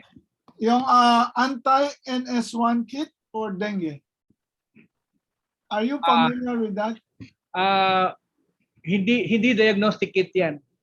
Okay, so what is it and is it funded already, sir? Hindi, nililinaw ko nga kung yan ba ay diagnostic Okay, kit. Pep Bengson, your question, please. Insecticide ba yan? Mr. Secretary, it is an anti-NS1 kit. It is not diagnostic. It's actually testing already children who were they were injected with the. I will ask our Director for Health Research, si Dr. Montoya. Thank you very much, Secretary. Yes, thank you very much at good afternoon po sa mga taga-Rotary.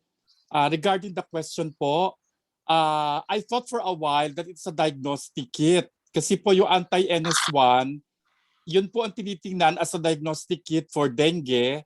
It's actually one of the projects we're actually supervising under our partnership with the Taiwan Economic Council o TECOMECO. So yun po tinitingnan natin.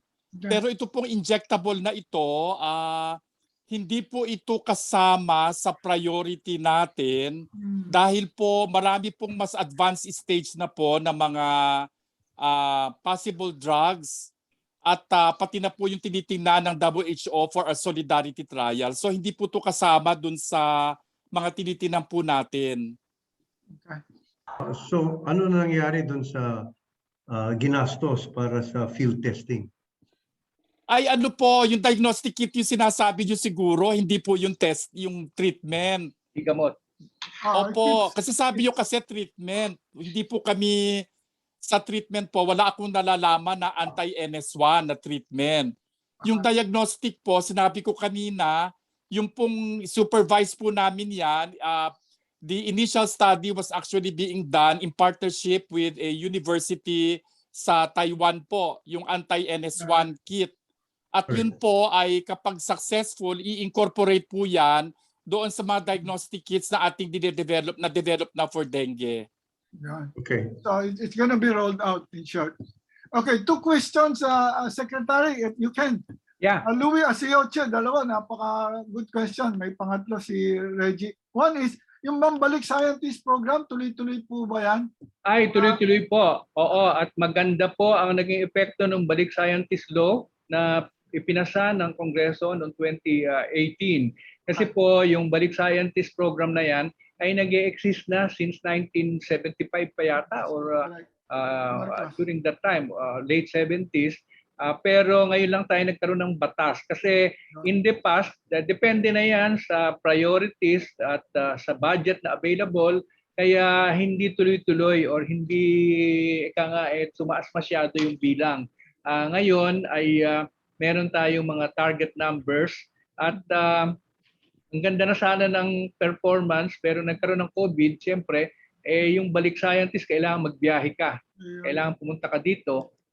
Maraming mga naka-schedule na pumunta na hindi natuloy at kaya gumawa kami ng pamamaraan para makapagsilbi pa rin sila. So yung mga short term po ay pwedeng mag-Balik Scientist on a virtual mode muna. Okay. Yeah, I think this question is for you because you're doing such a great job. Tanong ni Louie, yung bang UNESCO 1% of GDP allocated for R&D, are we within that range or above that, sir? Mababa po. Kaya nga kami naghahangad, baka matulungan nyo kami ng mga panya na ipasa ang Science for Change Bill kasi yun po ang magtatakda na taon-taon naman ay tumaas ang budget for R&D hanggang sa marating natin yung 1% sa UNESCO. Aaminin ko na po, ako'y 1982 pa po nagsimula sa DOST. Hindi po talaga umaangat ang porsyento. Ayan. Well, okay, we'll pray first and then second, we'll do some advocacy if we can. Quick question from Reggie. meron po ba kayo nagawang scientific study on the effectiveness of face shields? Not to be controversial. May ginawa Parang wala. po ba kayong study? Wala yata kami. Dr. Montaya, meron ba tayong ginawang study sa face shield? Wala po dahil marami na pong published data on ano po yung benefits na binibigay ng face shield. I-clarify ko lang po, ang talaga pong accepted standard minimum is actually the face mask. Pag gumamit po kayo ng face shield, may additional 3 to 5% protection. If the face mask provides 88 to 90% protection, it will go up to 95% kapag po nagdagdag ng face mask. So yun po ang ating nalalaman ngayon at kaya po natin ini-implement pa rin ang face shield dahil po may mga functions naman po na sineserve ang face shield. For example, kapag inubuhan po kayo ng tao na may COVID sa harapan ninyo, ang tatamaan po yung face shield, hindi po yung face mask nyo. At so at least kahit hawakan nyo yung face mask po intact pa rin, so that will be still viable protection. So marami pong mga use pa rin po ang face shield, kaya po ginagamit pa rin hanggang ngayon yan. Okay, so it's useful but not essential, parang ganun. Opo, face mask ang mas importante, yun po ang minimum. Additional po yung face shield. Meron na po akong pang-argument dyan. Thank you so much. Okay. Siguro ito na last question ko from Junjun Dairit. Meron po kaming air quality monitor project with UP. And we're getting asking the support of DOST kasi we're monitoring quality of air in Metro Manila with the German technology, so expensive and so on. So UP took over and said we can do it and make it cheaper and so on. So question po ni Junjun, past president, is there a project under DOST and UP on air quality? Sagutin po ni Dr. Paringit. Very good. Philippine Council for Industry, Energy, and Emerging Technologies. RCM. I will open the floor after this, sir. Sige po. Yes po. Magandang hapon po sa ating lahat. Siguro po ang tinutukoy na proyekto ay yung ang short name po ng project na yun ay ROAM. Ito po ay sinagawa ng mga researchers sa University of the Philippines Diliman Institute of Chemistry kung saan sila gumawa ng isang sensor para nga po sa air quality monitoring. Tama po yun, ito po ay sinagawa. Actually, mula pa sa pagkakatanda ko po, mula po ito noong 2016.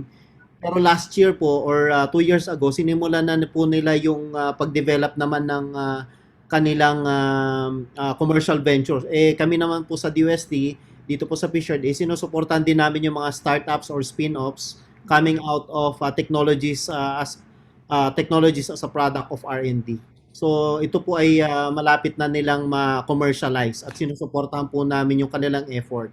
Nakikipag-ugnayan din po kami sa Environmental Management Bureau para ma-collocate yung ating mga locally made air quality sensors doon po sa mga existing para din po masigurado na nagtutugma yung mga nasusukat ng ating ito nga mga imported na air quality monitoring sensors.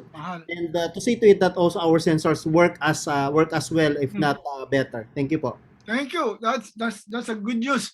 I have 2 persons who have raised their hand and I'm lining them up. George Barcelon, then followed by Cesar Campos.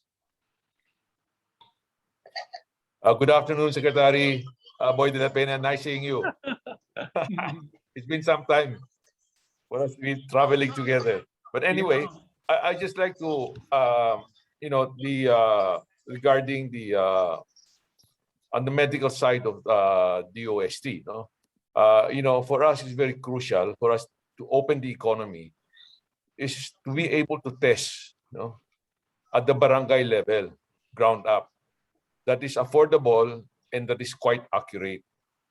Because the thing is, we need to test actually everybody because we know very well that even if you're vaccinated, you still can get infected and you can still spread. But our children is being held hostage by this COVID-19. They cannot go to school. Okay? And I think it would be best if we can develop from the DOST a testing kit that can be really done at the barangay level. And then so that because one of the issue as far as spreading is mobility, the public transportation. We keep on talking about vaccination or bakuna, but the thing is, how do we screen, which is very crucial. Otherwise, our economy will never get started. So I've been sharing this with some of the secretaries. I said, the testing approach, I think, is very practical, but it has to be affordable and given free. The loss in the economy per month, according to Secretary Carl Chua, is about 1 billion or more, 10 billion, I think. He said for a month, we lost about 100 so many billions. So maybe DOST, I know you're doing with the virgin coconut oil for treatment. But on the other side is the screening that is very crucial at this time. Thank you very much, Sec. Can you enlighten us on that? Well, again, I will request Dr. Montoya if he can contribute something on that. Yes, sir. Thank you very much po sa tanong. Well, first of all, ang diagnostics po ay isa po sa mga major programs natin in the midst of the COVID-19 pandemic. Siguro alam niyo naman po na we are one of the very first countries na nag-develop ng our very own RT-PCR kit, yung Gen Amplify kit that was developed by Filipino scientists, which are much cheaper than the imported diagnostic kits, which was made available as early as March last year after approval by the Food and Drug Administration. So this makes use of nasal aspirate po, yung swab, at ginagawa po ng RT-PCR. Of course po, ang US development ngayon, we already have other tests that can actually be used. Ito po tinatawag na antigen test, which are actually cheaper, and the results are actually faster compared po sa RT-PCR, which takes at least 24 hours for the result to be out. Yung antigen test po, it just a matter of minutes po, 15 minutes lang. And studies have shown that if you do it every 2 or every 3 days, it's just as sensitive as the RT-PCR. Pero ito po ay screening, hindi po siya confirmatory. Ang confirmatory po is still the RT-PCR. So this is possible. Tinitingnan po natin yan as a possible screening test. And the other one is also the specimen. As you probably would understand, ang children po or even mga teenager or kahit na po tayo, nahirapan kasi parang pag ginawang kayo ng swab, throat swab o nasal swab, ay parang nasusuka kayo. It's very uncomfortable. So meron po kaming ongoing study ngayon na tinitingnan po ang saliva. And not only that, we can use pooled specimens, meaning saliva taken at as a group, marami po, and then we do pool testing. Mas mura po at mas malaki pong ibababa ng cost. So tinitingnan din po natin yan, and all of the results will be out in the next few weeks dahil pinag-aaralan na po yung data coming out from that. But this will be a recommendation to the DOH as basis for their policy kung ano pong diagnostic test ang pwedeng gamitin for this particular age group. Salamat po. Thank you, Dr. Montoya. Because I shared this also with MMDA Benher, Chairman Benher, and also I shared it with Secretary Anyo.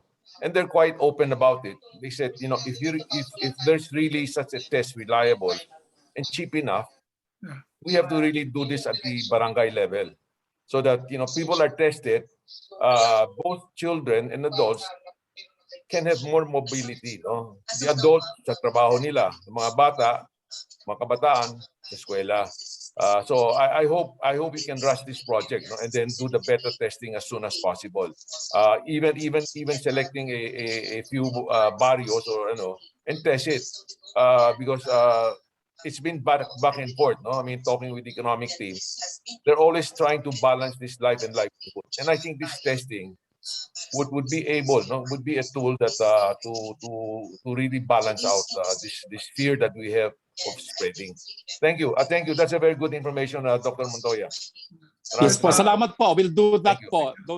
We assure you po na all of our studies are being relayed to the Department of Health that can be served as a basis for policy that can guide us in our programs. Thank you po. Thank you. May I suggest Last question, Cesar. Sorry. Go ahead. Cesar, Last question, Cesar, can you go in? Cesar, you're on mute. Good afternoon, boy. Yeah. SR Campus here. Yes, sir. You have 20 to 30,000 students for high school scholarship on all over the Philippine Science High School. And 8,000, Cesar, 8,000. 8,000. 8,000.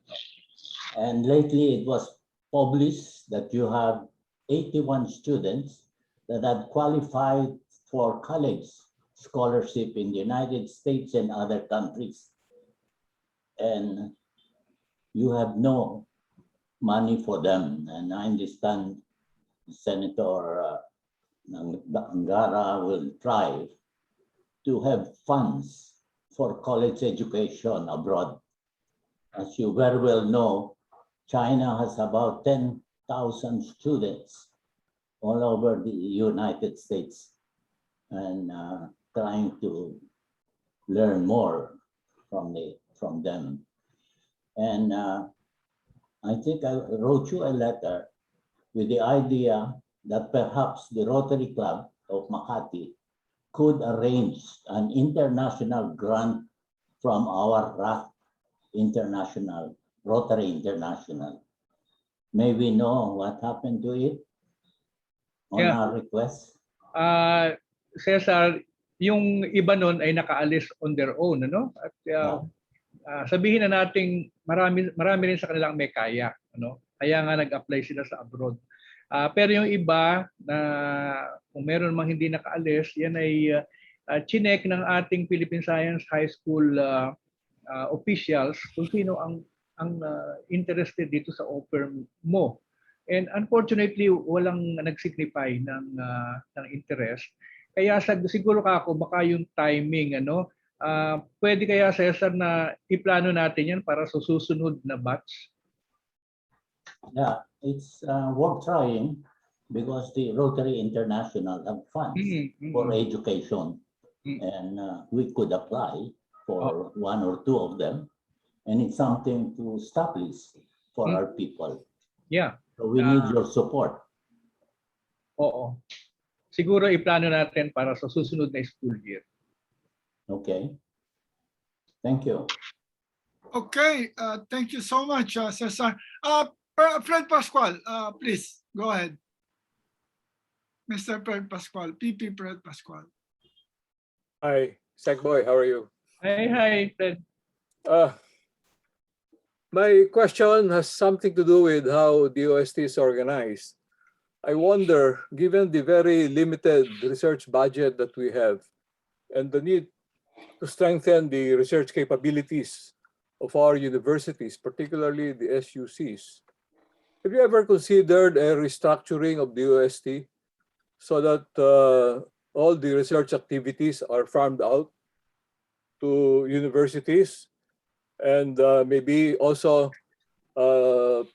DOST limiting its activities in policymaking and drawing up of a master research agenda for the country and providing incentives and providing funding to research activities being done by universities, both public and private, and by private sector R&D facility. Right now, we rarely see industry doing R&D, but maybe we should encourage them to do R&D with support and guidance from the government.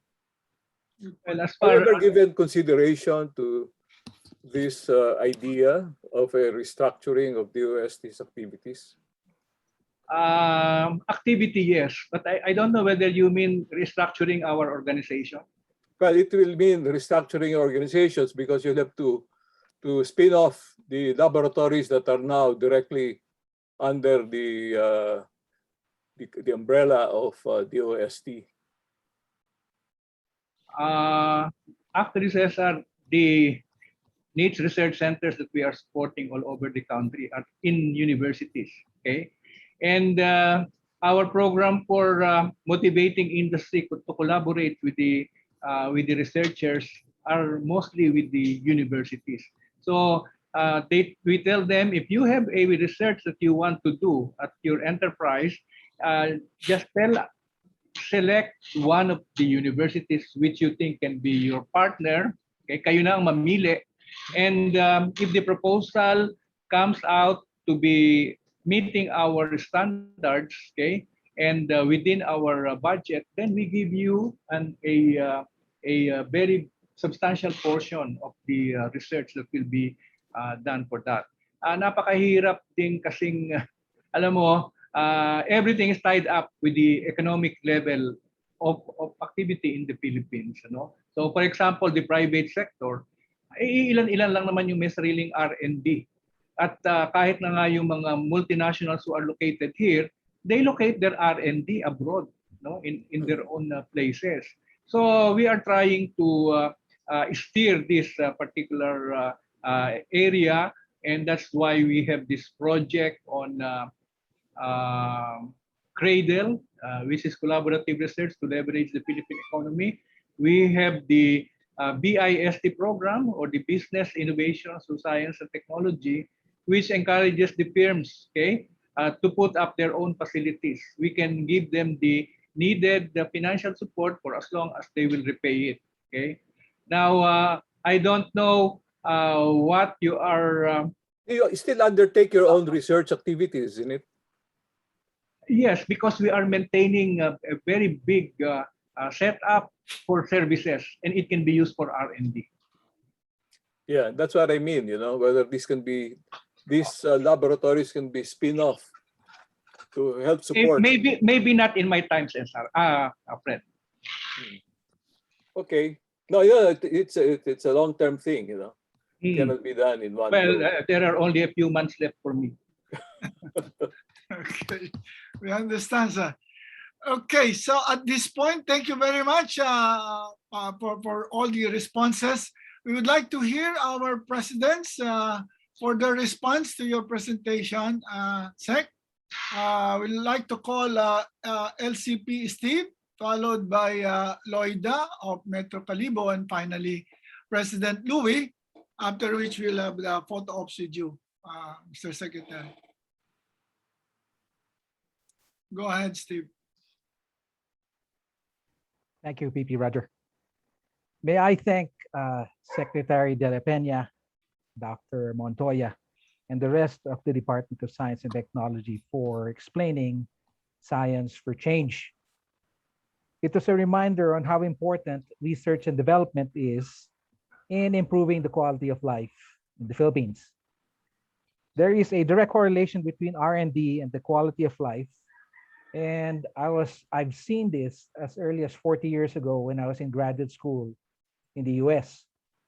I always wondered why we're spending so much money on research and technology, or research and development, and it's because it has a direct correlation in improving the quality of life. So again, thank you for your service, and more power to the Department of Science and Technology. Thank you, President Steve. President Loida.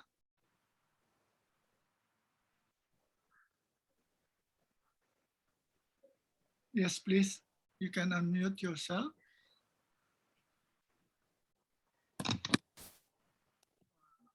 Loida. Miss President Loida. I can't reach her. Yeah, okay, go ahead. And please unmute yourself. Yeah, please unmute yourself, ma'am. Press Loida, unmute yourself. Sorry. There you go. Thank you. Go ahead. Sorry. It is an honor to be co-host of this joint meeting today. Thank you, life-changing President Louis. It is inspiring to hear from the Secretary himself, Honorable Fortunato T. de la Peña. Thank you for the inspiring and insightful talk. You have an enormous responsibility, and even with the pandemic, you have worked nonstop. Congratulations. The OST, as we all aware, continue to inspire Filipinos in the civil service and citizen engagement. You are one of the most respected government office in the Philippines. which exercises integrity, transparency, improvement, and is giving the Filipino people the right to participate significantly in good governance. As your logo reveals, the Pearl of the Orient and the Middle is rightfully an indication of how you solidify the Filipino people with outstanding programs and services, primarily in science and technology. We commend your scholarship for the poor but deserving Filipino citizens, of which we in the Aklan province also benefit. The virtue of Maka-Pilipino para sa Pilipino is one of the best practices and character that we admire in all the DOST programs and services. We are grateful that your continuing innovation in science, technology, academe, research, grants and development, and many more really helps our country move forward and gain respect from other government agencies here and abroad. With that, please continue what you do. Like our Rotary theme this year, together let us serve to change lives. God bless you and please stay safe. Thank you. Thank you. And finally, President Louis Asioche. Thank you, Roger. Whenever we are asked to think outside the box, I always have in mind our inventors, our innovators, and our creative minds. And looking at your state-of-the-art facility and the outcomes of your research and development, we are glad that the DOST has been pushing innovations and has been performing its mandate. Your niche centers are also spread out in the country, making sure that innovative technologies cover as many grounds as possible. When you said, sir, big 21 in 2021, they sure are big in the truest sense of the word. And 40 minutes are indeed not enough to explain what these 21 big projects are. But Secretary de la Peña also admitted that we still need to meet the 1% of the country's gross domestic product threshold for research and development as recommended by the UNESCO. And this probably may explain why there is lack of support to, or if not appreciation in the role that research and development plays. Why? We also recall a sitting senator's lack of appreciation for research and development in a Senate hearing in agriculture. That is quite telling. Actually, sir, this forum reminds me of two individuals who spoke previously in our club, Dado Banatao and Dr. Raul Destura. Dado Banatao, dubbed as the Bill Gates of the Philippines, may be one of the balik scientists in the country. He created the PC chipset and the Windows graphics accelerator chip, which can be found in every personal computer today. He has paid forward by establishing the Philippine Development Foundation, which provides free education for young Filipinos. Dr. Raul Destura, the Deputy Executive Director of the Philippine Genome Center, also led a group of local scientists from the University of the Philippines in developing a testing kit that delivers results within a few hours. So let us call on the government to support R&D and in active partnership with the DepEd to shore up tracks likewise on science, technology, engineering, and math, the STEM. Without proper education, the potentials of students showing promise in the sciences would not be translated into careers, and they would be forced to leave for abroad and study and train there. So we hope to see more, and we hope to produce more Banatos and Desturas. So thank you, Secretary de la Peña and the other DOST officials for giving us your time.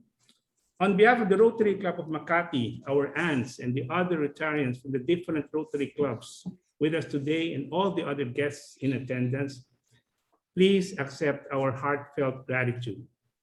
As token of our appreciation, Secretary de la Peña, we will be sending you a copy of our 50th coffee table book, which contains the achievements of our club for the past 50 years. And we would also be sending you a bottle of wine, which you can share with your fellow DOST officials in attendance today. Great. This bottle might not suffice. We would also be giving you this plaque of appreciation, sir. The plaque includes a replica of the steel plate with your name on it, and this will be put on a reef bud that will be planted in the Sea of Narvacan, Ilocos Sur, as part of our Save Our Reefs project, in line with Rotary's in line with Rotary's 7th area of focus, which is supporting the environment. I noticed that you listed as outcome 5 in the intermediate vision of your 11-point agenda, resiliency to disaster risks and climate change.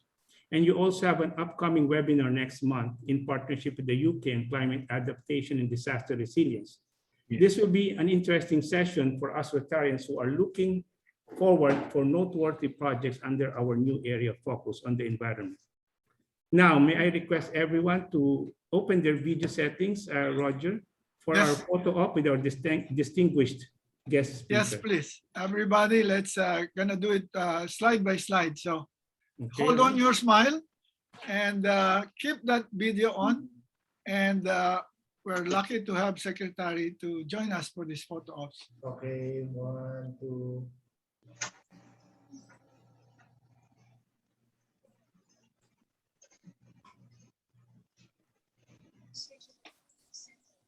So Ron, are we done? Second window.